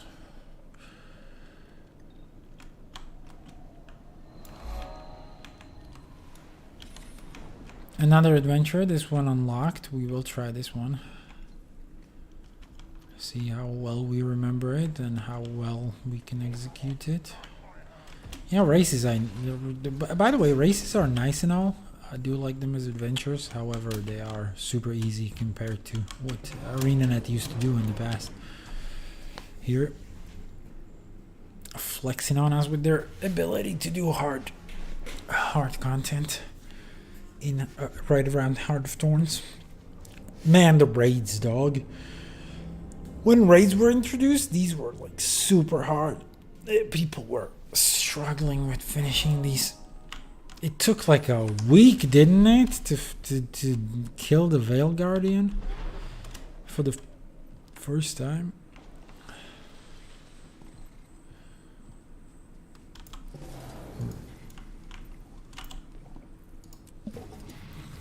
Whoa, whoa, what am I doing here? Am I not supposed to be torching these up or something? I'm just picking up salvage. Yeah, we're just picking up salvage.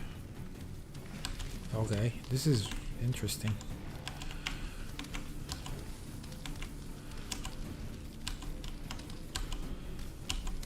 Doesn't seem very hard, I don't know, what the hell? Quite a bit of vines here, to be sure.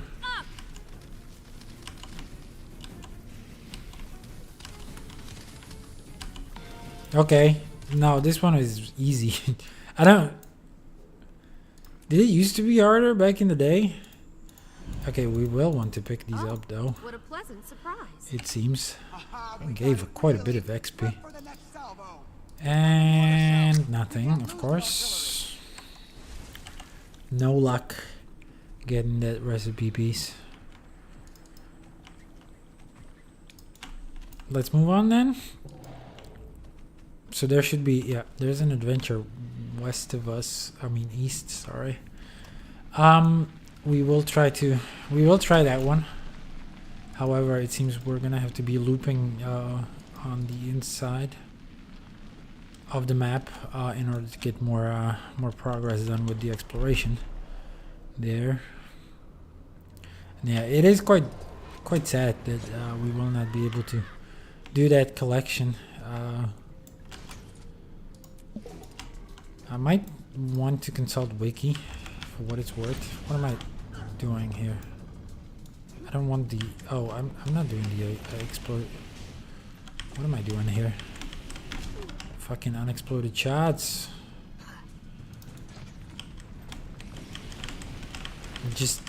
Don't we just spam this thing? Hope for the best? Is there any reason to ever deploy the AoE? Okay, these unexploded shots are like... I'm sorry, that's not... Oh yeah, we can pre-explode these by casting this, I guess. Or we can just move in and dodge it. It's also a thing, isn't it? Oh fuck.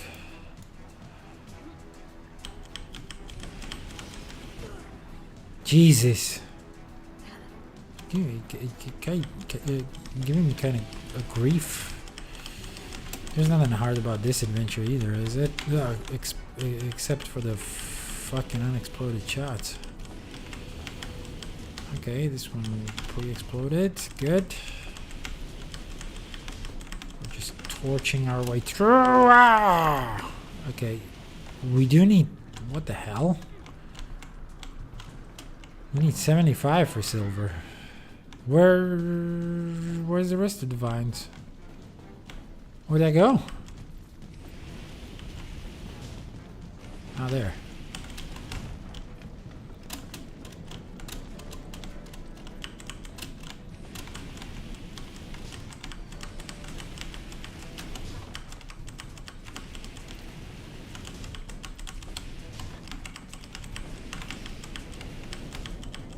This is quite a nice plateau. Oh yeah, this is also where they introduced the action camera, which would be probably useful for this adventure as well. We got 2 chests, I'll take them. Don't want to try for gold necessarily. I just want to get Uzalan's orchestra piece. Didn't get it. And I am kind of afraid that's the last of the adventures. Unfortunately, so plenty of hero challenges we're missing. One waypoint. Oh, we completely missed this point of interest. What the hell? Okay, let's try to get there then. And yeah, the jungle also started to be a little stingy with waypoints.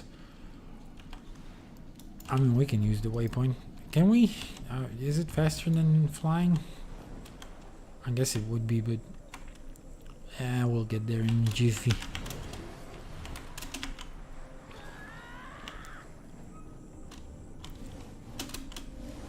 What was this fucking mushroom?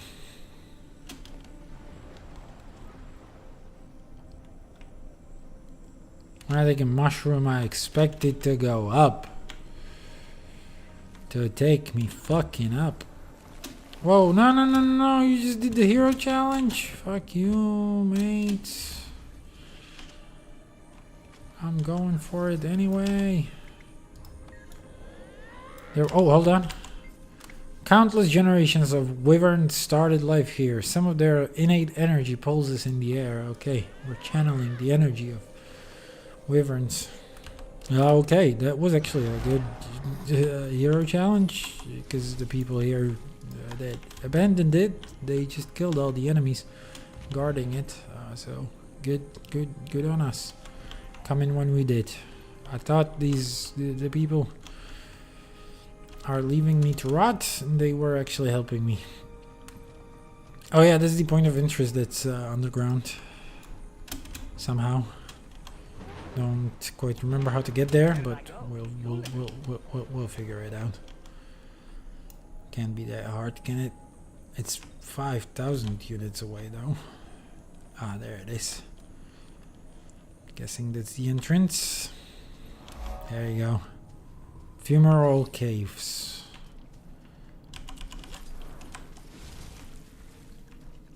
Cool name, don't quite know what it's supposed to mean, but guess it has to do with these mushrooms.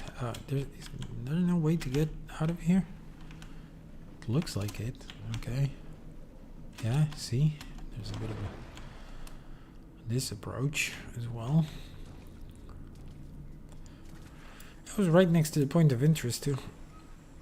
The entrance. The alternate entrance.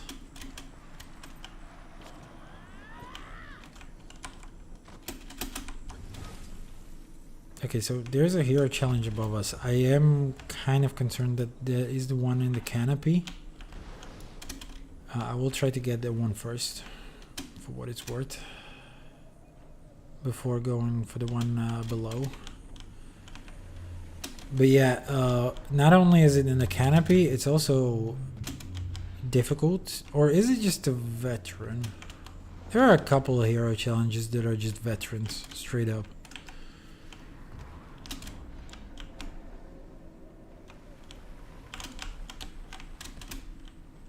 And therefore can be soloed. It's still above us. And yeah, so this is Glory's Fall. Once again, Glory, I guess, being the name of this airship.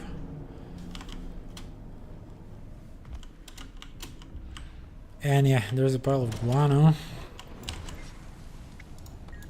It's fresh, something's close. And oh wow, that's it, that's a little champ.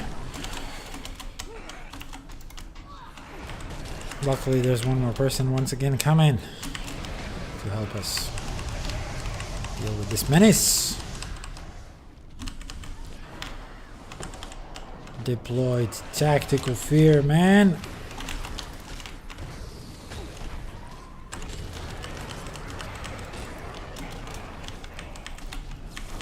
And more players incoming. Great stuff.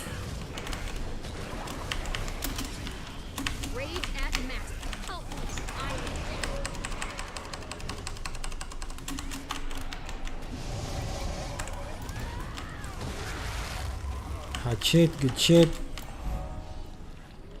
Once again, very lucky with the participation. Hero challenge below us this time.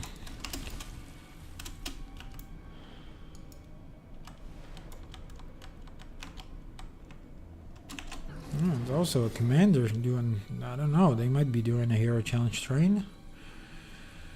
There was a point of interest also we didn't have discovered. Was it this one that I was looking at just a second ago? So once again, something way below us. Way below us. Still below us? Still fucking below us? There it is. It's unclear how the New Hawk concentrated so much raw energy. Okay. There's a New Hawk spitting. Is that necessary for something? For like a challenge? Gross. Walk away quickly. like it could come to life or some shit. Okay, 2 points of interest and a waypoint right in front of us.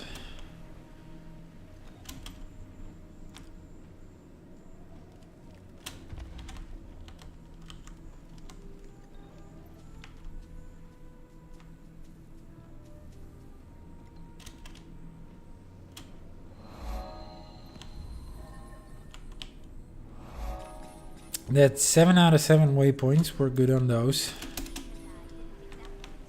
We still need POIs though. Quite a few of them, actually. Oh, there's one way above us, isn't there? 10,000. I mean, it's not good considering. Okay, I guess we can use this this little tower. It's gonna be some vertical surfaces we can use to refresh our sky scale. Do a bit more climbing. Okay, this may have been a little too optimistic, but no, it's working fine, right? Yeah, good. Good landing.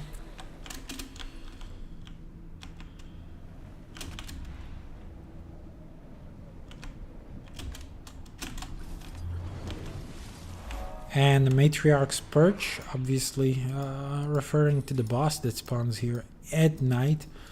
Okay, it feels like we've gone through the whole map. Unfortunately, we're still missing like one hero challenge and 3 more POIs.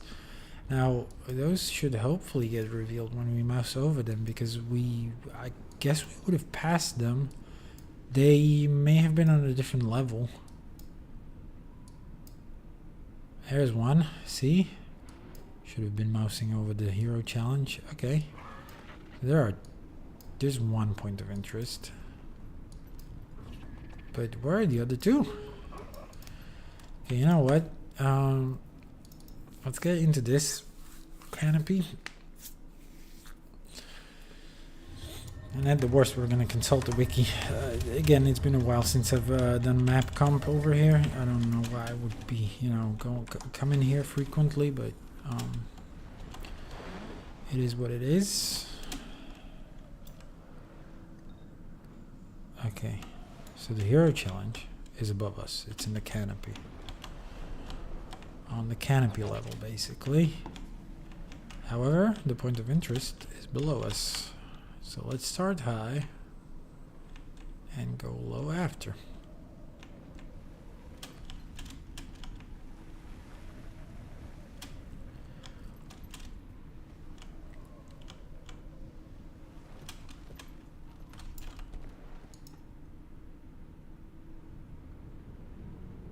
Okay, now it's below us. It's over here. Okay, that's another fight, isn't it? No, it's not. It's a challenge. This side hums with powerful energies. Unexplained how they got here, but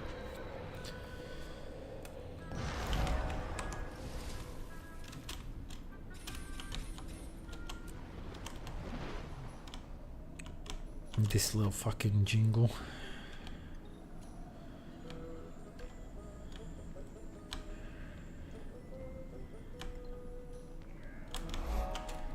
So, Caustic Itzel, apparently unfriendly. And yeah, I mean, it feels like we've done all of Verdant Brink, so we're still missing points of interest though. And mousing over them doesn't do shit.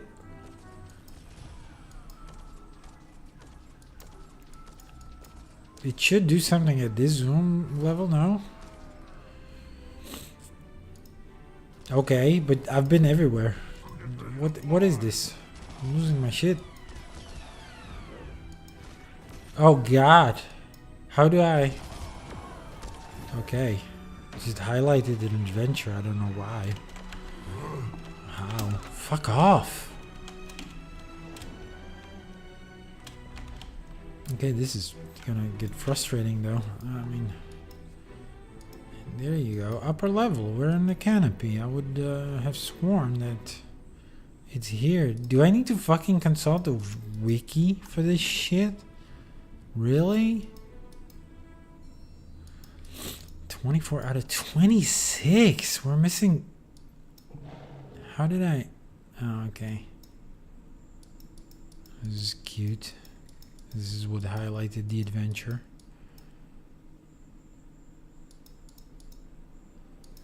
Okay, I guess I am consulting the wiki.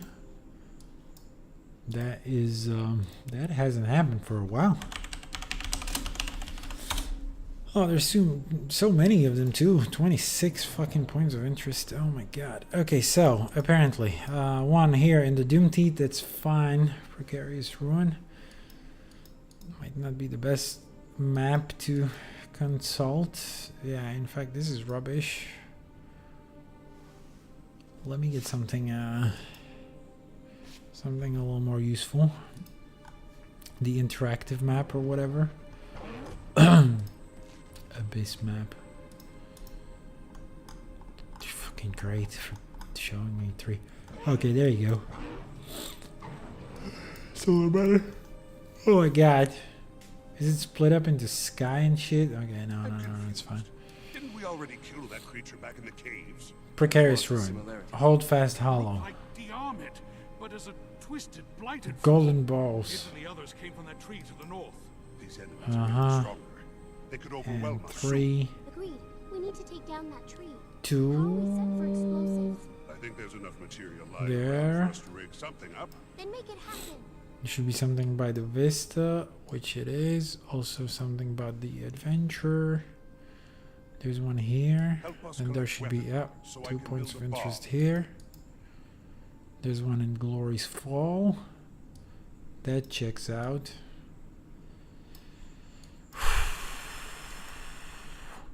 One in Brooding Gulch. Hold on. There's supposed to be one right here between the hero challenge points. I don't know whether here or here.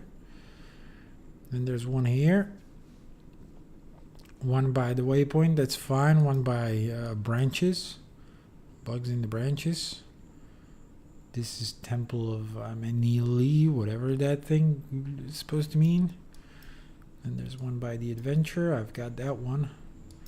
One by the hero challenge. And then there's one. Ooh. Right here I'm missing one. Basically in the canopy here, isn't it? Yep, that's above this fucking tree. Okay, will I remember that? I think I will. Alright, let's go. Let's go get him. Yeah, sorry for that.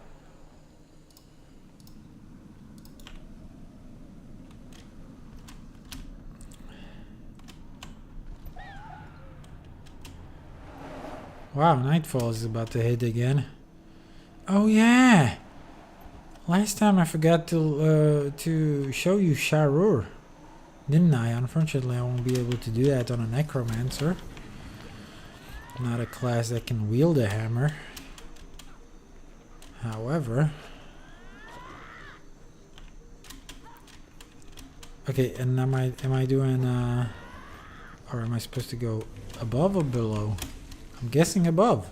There's like a whole ass canopy above us. Should be right around there, I guess. I guess it's all about the boss platforms. Those are all going to be points of interest, aren't they? Let's see if we can get there on a sky scale. If not, you know, night is just starting.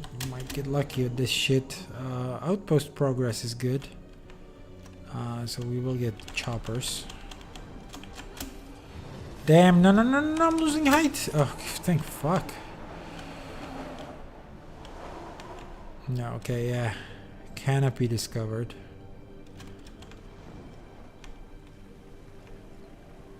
And the last leap as while we're in the canopy, this is where the last point of interest is. Again, yeah, as you can see, should be able to see that is a goddamn boss platform. So yeah, that was a boss platform as well. You fight two frog-like people, whatever they are. Itzel. And one Itzel, one New Hawk. And then there's the canopy over Pale Reaver Rally. A whole ass fucking temple again or something. And yeah, that is the precarious perch where the patriarch spawns. Black Lion chest key, very nice. Gift of the fleet might be useful eventually. I'm not sure we need that one though. What we wanted to do was the Necromancer's Cache. That is why we stuck around and finished this. And it does open up a item for a Dark Harvest. Ascended weapon for this beauty. Unfortunately, doesn't finish the collection. We would have to do the Mystic Claymore still and get the Reaper's Inscription. That is in Dragon Stand. But yeah, there you go. That's it. So dusk turns into night very soon. Let's switch to a character that can wield a hammer.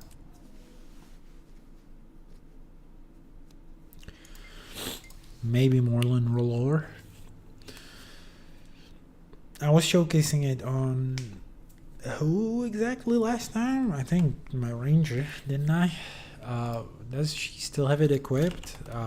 It doesn't matter whatsoever. Let's get this guy naked for a second and equip him with the legendary weapon. We might even see the difference. So this is what Sharur looks like when it's equipped, and when it's... This is the day one, is it? Yeah, so it's got all of these like healing. It's got all of this like healing glow over it. It's all clean and pristine.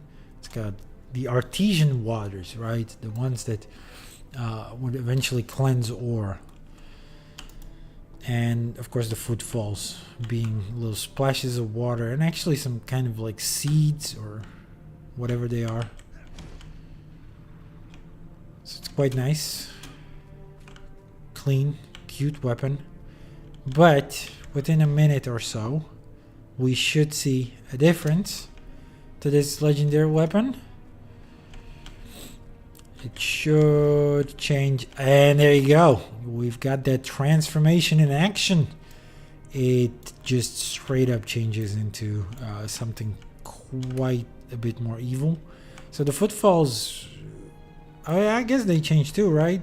They're like little coral. They're like the diseased coral of war. But more importantly, the fucking weapon gets all disgusting. It turns red as well, the little light on it, and it just gets full of these like tendrils and coral and the lot, you know, the lot just grows a bunch of ugly shit. So yeah, that's pretty cool.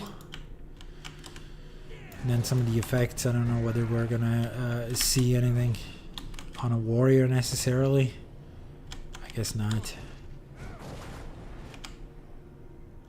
This throws a projectile, doesn't it? Fierce blow? No, it is still 150 range, so unfortunately, I don't know. Revenant will definitely. I guess we would have it still equipped on the Revenant, wouldn't we? But yeah, just a projectile. I don't know whether it's gonna be that flashy. I don't know which profession does have the best effects and which profession might be the best to showcase this. Yeah, she still's got the damn weapon, and she's in Verdant Brink as well. Back where we started. Let's see whether we can see. So these are straight up projectiles. I don't know whether those change at all. I guess they are kind of green-ish and stuff, but not a lot of these other effects are changing probably, I guess. Don't know whether this thing changes, but yeah, whatever. So that's that. That's your legendary warhammer. We did craft that, I believe, last stream. No, the stream before that. Last stream was just like some exploration and collection, I believe. But today we are also gonna try to craft another legendary weapon. That weapon being the legendary torch, and that torch being a generation 3 legendary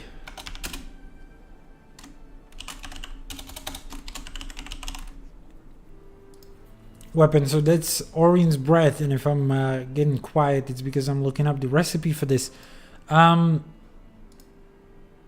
We are going to need to employ one Lucy Harriet.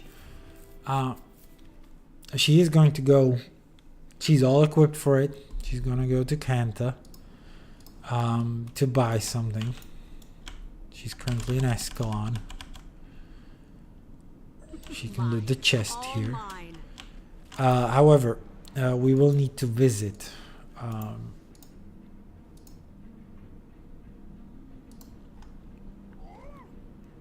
NPC and buy something from them. So let me just verify whether I remember this correctly. We will need to look at like the fortified, blessing of the Jade Empress. So a total of 5 blessings, I'm sorry, 7 blessings of the Jade Empress that are required for this recipe. Get lost.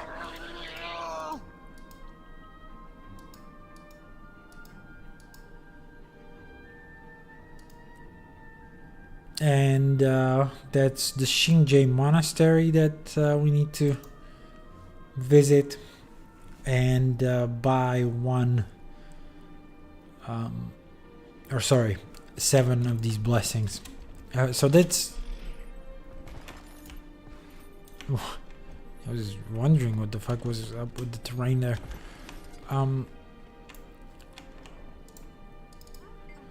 You have that, don't you? No? Oh, no. No. Don't tell me. Oh, no. Don't tell me she needs those statuettes, though. To, bring an offer to unlocks her as a merchant until the next weekly reset, after which a new set of statuettes has to be brought back again. No. Oh, fuck. I hope I have them. I sincerely hope I have them. Let's visit the guild hall and see. I did not realize this is the same NPC. But I believe I have them all. I think Dragon's End would have been the one that's missing permanently from my bank account. Or my account in general. However, I did do... Okay, good. We actually have 2 full sets, so perfect. The other one, I guess, is going to be for the next legendary journey. The next time we are doing that. This is great, actually. This worked out perfectly because we only want to create another only one more of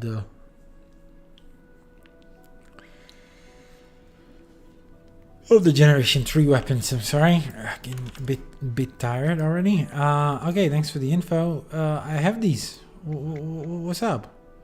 I'll bring you what I can find. Hold on, I have something for you. Here's the fucking full set. There we get some bounties and also unlock her as a merchant. Unfortunately only for 2 more days, but that doesn't really matter to us much.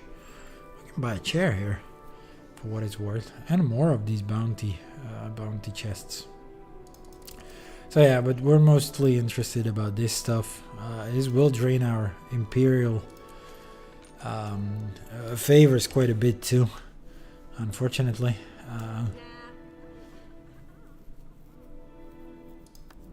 Don't know what the other stuff is. Should we buy this? We've unlocked all of this, didn't we? Yeah, it seems so.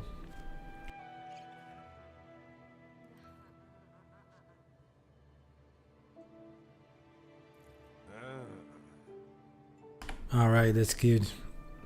Some upgrades for our Jade bot. Eventually. We might get those eventually. Okay, with these, we can finally craft something.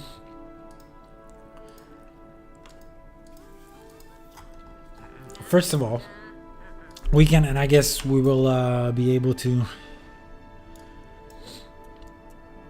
Right, did I get the antique summoning stones? No. So let me just switch to another character real quick. Because I would have failed to deposit these in the bank, I guess. The rest of it should be in the bank, so we can we might as well use Lucy to go back to Lion's Arch. But for a lot of it, we will use our warrior as well. But yeah, she should have like a full stack. Yeah, unfortunately in the bank there's only 51, so deposit 49 more of these, and with these riches and luxuries we will be able to acquire a gift of Jade Mastery. Now I've done this on stream already once, but I guess we're gonna go through the whole shebang again, just as an exercise in futility. Now I did prepare some of these gifts up front already, where it made sense that we wouldn't want to do it necessarily on stream. But this one, I guess, is not that. I mean, it's a little involved. We will do a little bit of a crafting, whatever. So that would be some antique summoning stones, 100 of these, to be precise. That will give us 5 more blessings of the Jade Empress. We will need some chunks of ancient ambergris, actually 100 of these. Then chunks of pure jade, 200 of these, and then jade runestones as well. Hope these are not with someone. Nope, there's 100 of these. Then we will also need some gifts as well. These are from the maps. So 1 gift of Saitang province, 1 will be more than enough. 1 gift of New Kaineng, then 1 gift of Dragon's End, and then 1 gift of Echowald Forest. Unfortunately, this kind of drains them, but that's fine. We're also gonna fetch some Mystic Clovers, 38 of these. Let's get it all in our inventory. Some amalgamated draconic lodestones, only 5 of these, luckily. These are expensive as all fuck. And then some gifts of might and condensed magic. We don't have them on this character, so I might as well return these for a while. So yeah, that would be the warrior who holds those. Let's start with crafting these pieces of shit, and also Miani. Show me some moves. Apparently you can sell me some shit. 1 bloodstone shard, please. 1 bloodstone shard. And with that, we can start pushing this into the forge. So, the blessings of the Jade Empress. Not in this quantity though. Where's the stack of 5? A little further down the road. And yeah, these would combine with the Jade Runestones, the chunks of pure jade, and the chunks of ambergris to give us 1 gift of the Dragon Empire. We will graciously accept that. That gift of the Dragon Empire can immediately be flipped into, with the help of the Bloodstone Shards and the Antique Summoning Stones. And, I'm sorry, Gift of Kanta, which we have not combined, so those are for all the zones. So that's a Gift of Kanta. Cute little pottery ring. And then finally, these all combine into the Gift of Jade Mastery. It's all tech looking. It's all nice. Okay. The next part is the Draconic Tribute. Or maybe, while we're on this character, and I guess we're going to return to this character. I do want to craft it on her. Because she can ultimately wield it. I mean, the warrior can too, but... whatever. We will want to craft one Dragon's Breath. This is the wrong crafting station. I don't know where Huntsman is. It's right here. So with the Huntsman station, we can do the Dragon's Breath. Exotic weapon, which we can craft out of 100 memories of Aurene. I did buy these off Trading Post. Then one Transcendent Crystal, which we will need an Eldritch Scroll for, obviously. Two hydrocatalytic reagents, which we will need to buy at... These master crafters don't sell... they do. They do sell them. So that's 10 of these. So far 10. We're gonna have to spend way more research notes. But what was it? Was it Eldritch Scroll, I believe? And we will need to buy more stuff at Miani later on as well. But for now, I guess we're fine with the Eldritch Scroll. And 10 amalgamated gemstones. Again, something... I did actually buy a lot of these on the Trading Post. And then a couple of events happened. And they rolled into the game as rewards. But yeah, we would have already crafted this one once. What we definitely didn't craft was the fortified precursor torch out of 20 chunks of petrified Echowald resin. 1 spirit wood torch handle, and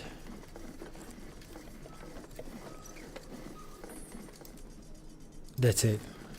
All shiny. And then 1 fortified precursor torch head with chunks of pure jade and 1 Deldermo steel torch head. Luckily all of these materials, again, pre-prepared.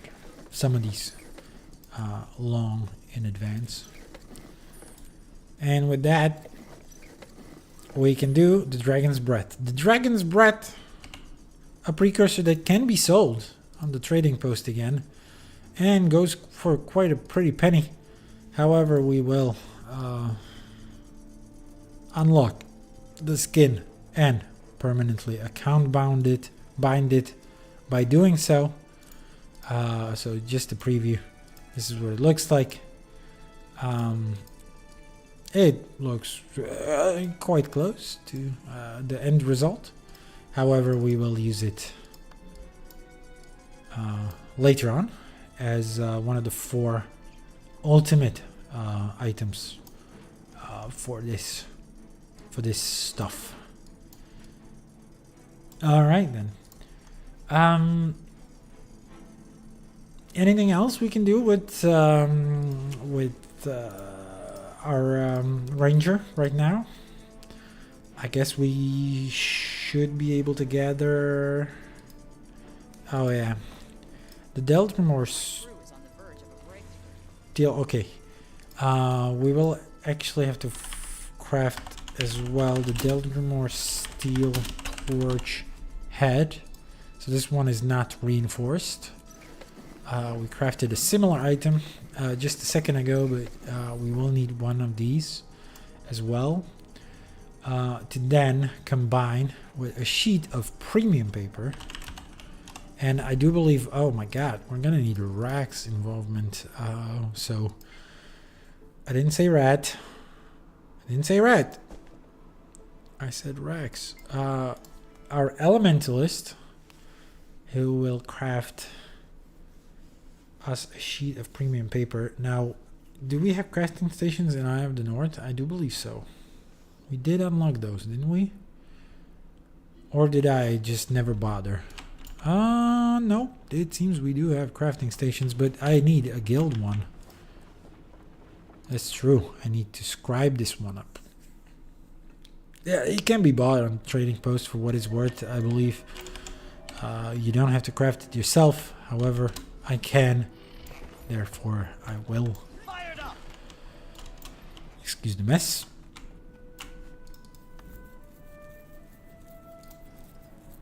So, sheet of premium paper. Yeah, that's what we're after.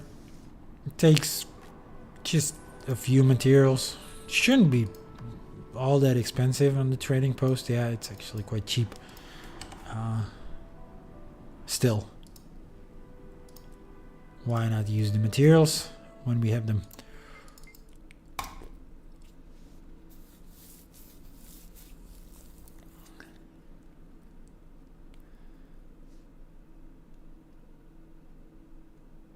Oh wow, and we're gonna have to... Did we? No, I think we got these. I did already get the gift of glory and stuff, didn't I? Don't know if another... sorry, if another character might have these. They might not be here.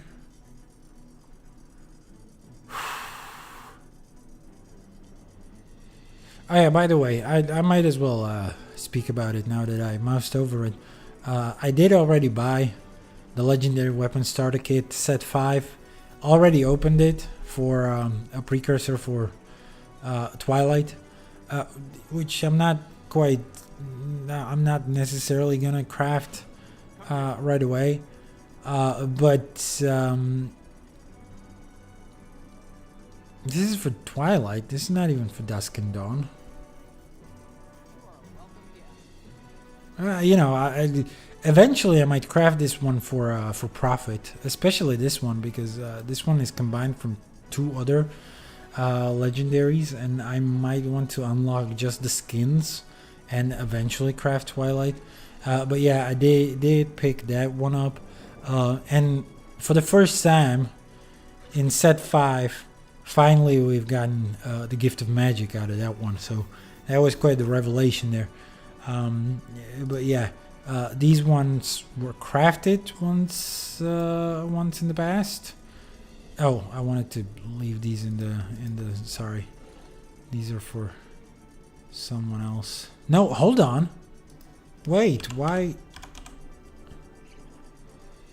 I do have the gifts of condensed shit. Okay, we can actually combine this with the mystic clovers and with the draconic lone stones. So my bad. And then yeah, where were we? Of course we wanted the Tales of Adventure as well. Those would be to combine with the torch head. Sheet of the premium paper.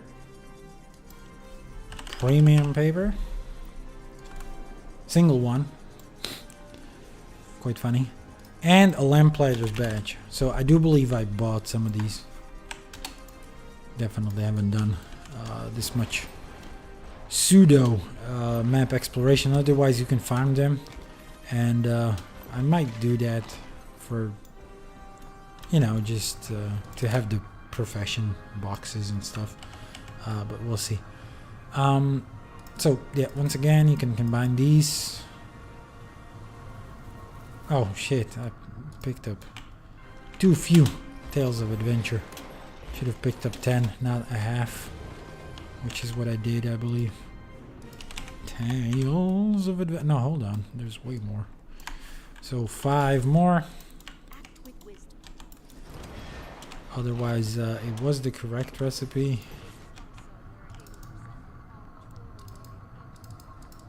With the torch head, which gives us a poem of torches. For what it's worth, it's the first time we've gotten this item.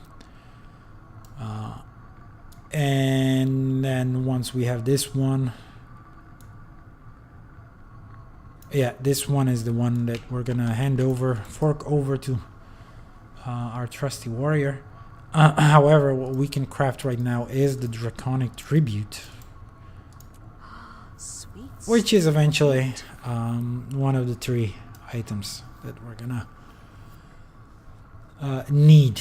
But for the last item, we will need the help of our warrior, just because he's probably hogging the gift of glory, or it might be a different character. Hold on, let me just check. And yeah, beyond that, I need mystic runestones. Those are gotten from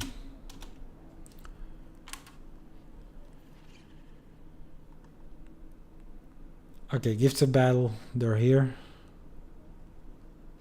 The only thing that's missing is genuinely the gifts of glory. No, gift of war. But gift of war, we will actually... No, hold on. I never bought these, did I? I never bought them, if I'm remembering correctly. That was part of what I needed to buy. And they're sold by Miani as well, so... Okay, no, we don't need to go to the warrior.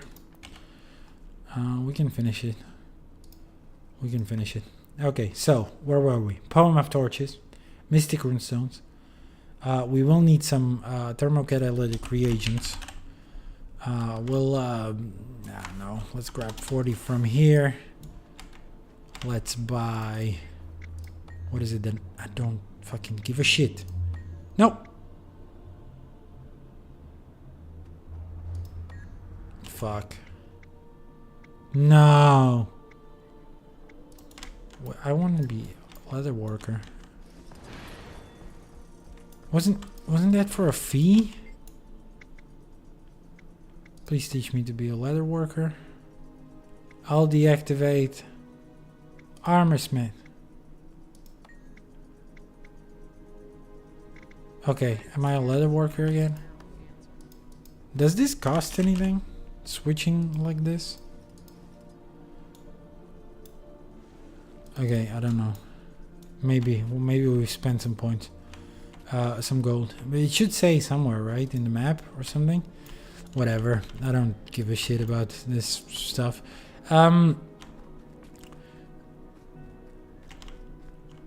were we? Yeah, collecting shit. First of all, you were supposed to sell me supplies. So once again, hydrocatalytic reagents, so we need 21 stacks, right? Yep, that should, yeah, that tracks. Then the hydrocatalytic reagents. Now this time we need 50 of these. 50 stacks for 500 and 2 stacks. Sorry, stacks. 50 times 10, obviously. Then we're gonna extract some luck from our bank. Luckily, we don't need that at all for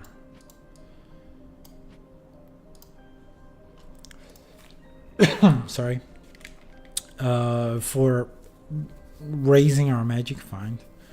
And then gift of glory, gift of battle. Not gift of battle. Gift of battle needs to get be gotten from the bank. But the gift of glory, gift of war can be bought at Miani. And cube of stabilized dark energy is the last item we're gonna need for this shit. Alright, so with that in our inventory, we can first of all approach Miani again. We must all fight. Buy some mystic runestones.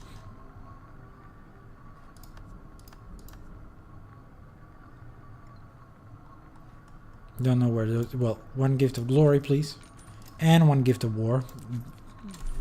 Genuinely more expensive than the gift of glory. Even though they end up having the same negligent value. However, there are the mystic runestones as well. So for 100, we will buy these. And finally, we're set to craft it all. So that's one poem of torches, which combines with the mystic runestones, which combines, hold on, with the gift of research, which we will have to first mystic forge as well. So, like this, gift of research. And this is the first time we're getting this one? It might be. For what it's worth, it might be. Oh, it's for legendary relics as well. And then, beyond gift of research, we will also need to first craft the gift of the mists, which is crafted out of these 4 items. And it's one pretty gift of the mists. And with that, finally, the poem of torches, mystic runestone, gift of research, and the gift of the mists. Forges for gift of Aurene's breath. This is just a gift, doesn't have a preview function. But with these, and I will once again post these into map chat, we will flush these down at the mystic toilet and get our hands on a little bit of a legendary weapon. That being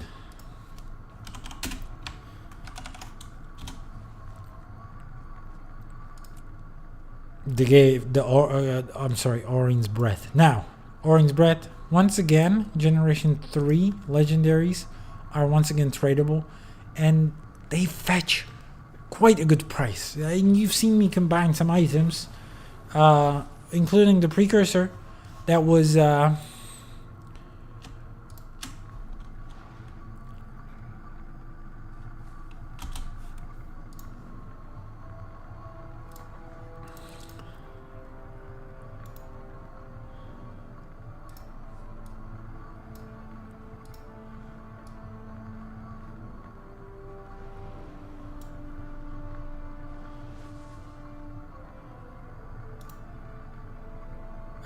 so yeah, you've seen the precursor that fetched some price, but then you've seen some stuff that I flushed down the Mystic Forge. Didn't look like a very expensive process. We bought something for 100 gold, but nice fucking helmet. But yeah, there you go. So it is quite tempting to sell. However, that wouldn't fulfill our legendary journey parameters, so we are going to add it to the legendary armory and should be greeted with a little jingle and once again a little bit of a lore page. Aurene's breath.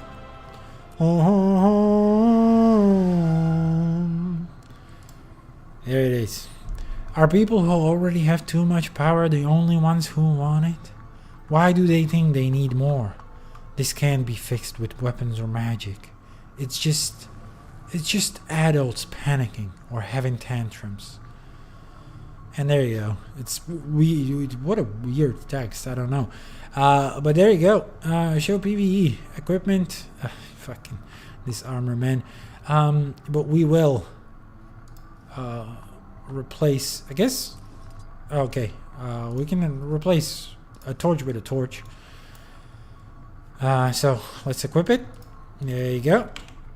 Cute, cute, cute. And there you go. You get the footfalls. Sorry, I'll close the inventory. You get the footfalls, of course. You get a very shiny skin. Oh my god, this is quite the thing. And once we pull it up, sorry, that doesn't necessarily showcase the torch itself. But yeah, it gives us a nice, cute effect. It's a torch. Does have some.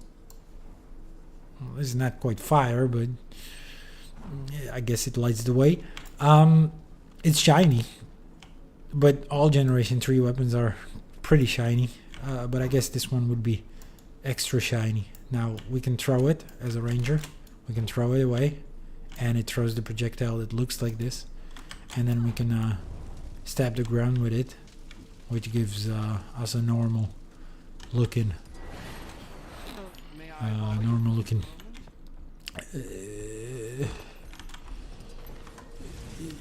AoE.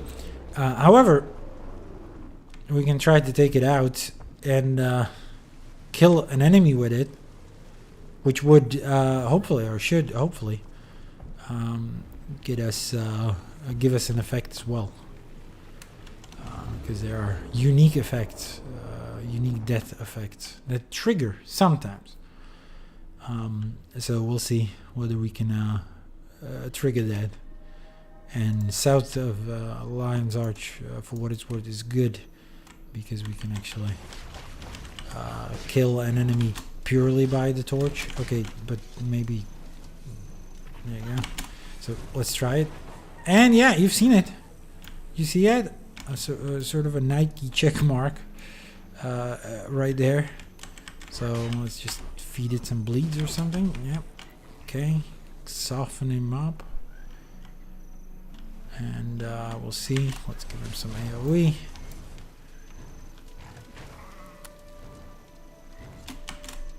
Oh no.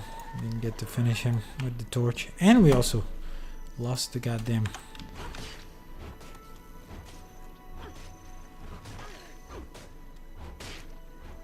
Chill. No, I said chill. And finish him off. And yeah, there you go. Sort of a Aurene strike. So that's a novelty of these Generation 3 weapon sets. I guess I would have showcased it on a stream before, but there you go. There you have it with the torch. Even with the torch, you can get this stuff. So quite nice, quite nice. So yeah, I'm happy about that, and that it does put us closer to our ultimate goal, which I will remind you while I have your attention.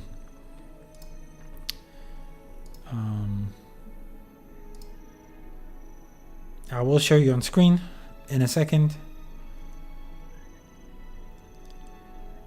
But that's where do where is it? Where is it? Where is it? Where is it? Where is it? Where the fuck did I save it? By the way, oh, I may have been a smart ass and put it here. No. Oh, there.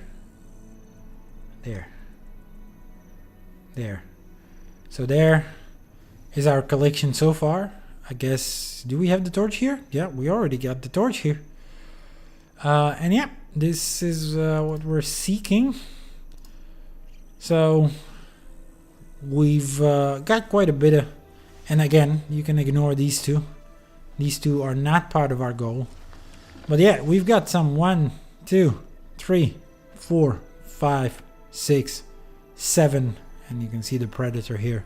7 weapons to go. 7 weapons to go, which is way less, by the way, way less than the streams we're eventually going to do, because we will do at the minimum, let me count the maps. We will need to do Brisbane Wildlands. We haven't done exploration of that one and collections for that one.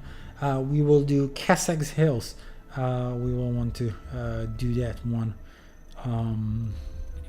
Do that one as well. Iron Marches, so that's a map 3. Okay. And Timberline Falls, we will need to go back there. But not necessarily in a separate stream. So hold on, we've got only 3 more core Tyria maps to explore. I haven't realized. Oh wow. Oh wow. That's good. That's way better than I expected. That seems like an error. No, and there's also Celadon Forest. So that's four maps. So there's some 4 maps. Now, unfortunately, I will need to do quite a bit of prep work for each and one of these maps. Luckily, not for next stream, because next stream will be the 3rd collection for the Predator, which we have now unlocked, basically. So we will do that.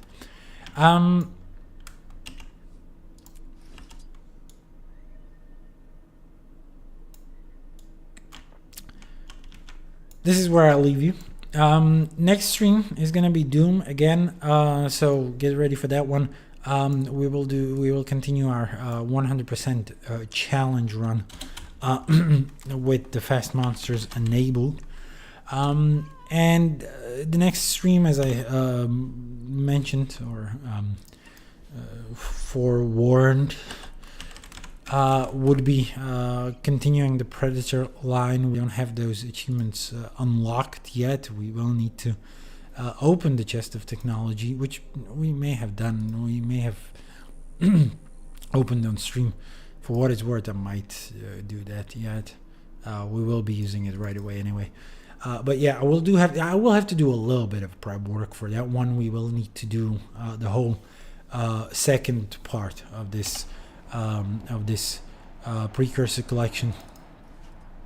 Cute. We can use this, which also doesn't unlock the collection, but puts us closer. But yeah, anyway, we do the second collection on off stream anyway, every time, because it's just a bunch of crafting, just a bunch of me pulling materials from other characters onto a single one, crafting my ass off. So not really much of an entertainment value. However, the third collection is always some kind of globe trotting again, going from map to map, collecting stuff. So we will do that on next stream. So that's scheduled.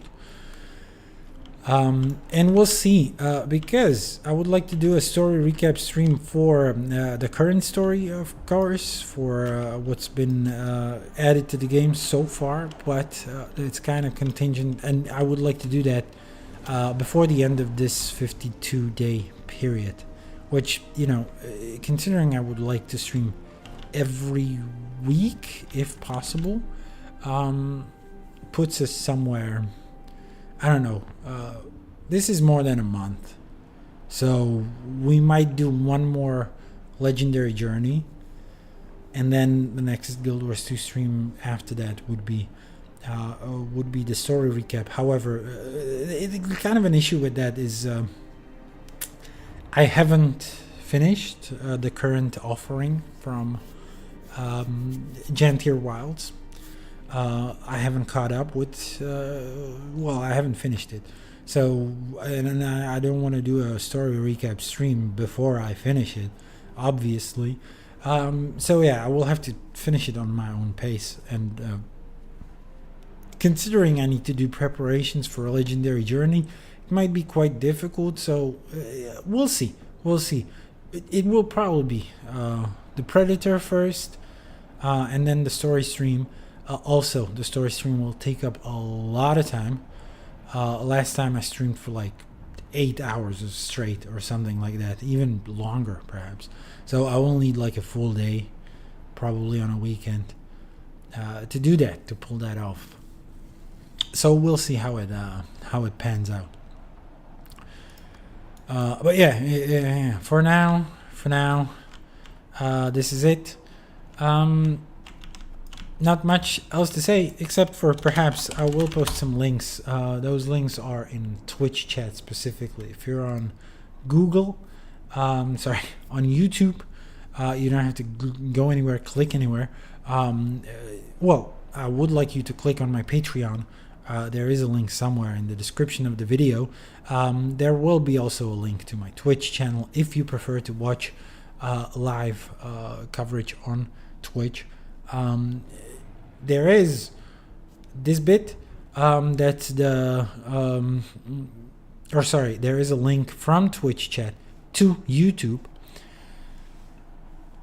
and that one will take you to the channel where I also stream while I stream to Twitch, and where the streams ultimately survive forever, or for as long as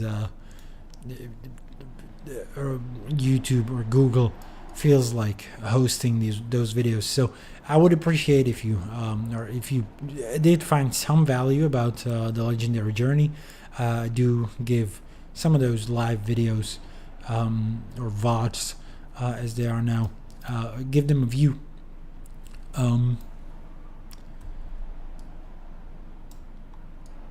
They are there. All my streams are there, basically. Except for maybe one. Now all my streams are there. They record automatically, so that's an advantage. Okay, enough preamble. I'll see you around, and thanks for watching if you did. Catch you on the flip side, or whatever. I don't give a shit. Bye. Goodbye. Progress has been made. It's good. Progress.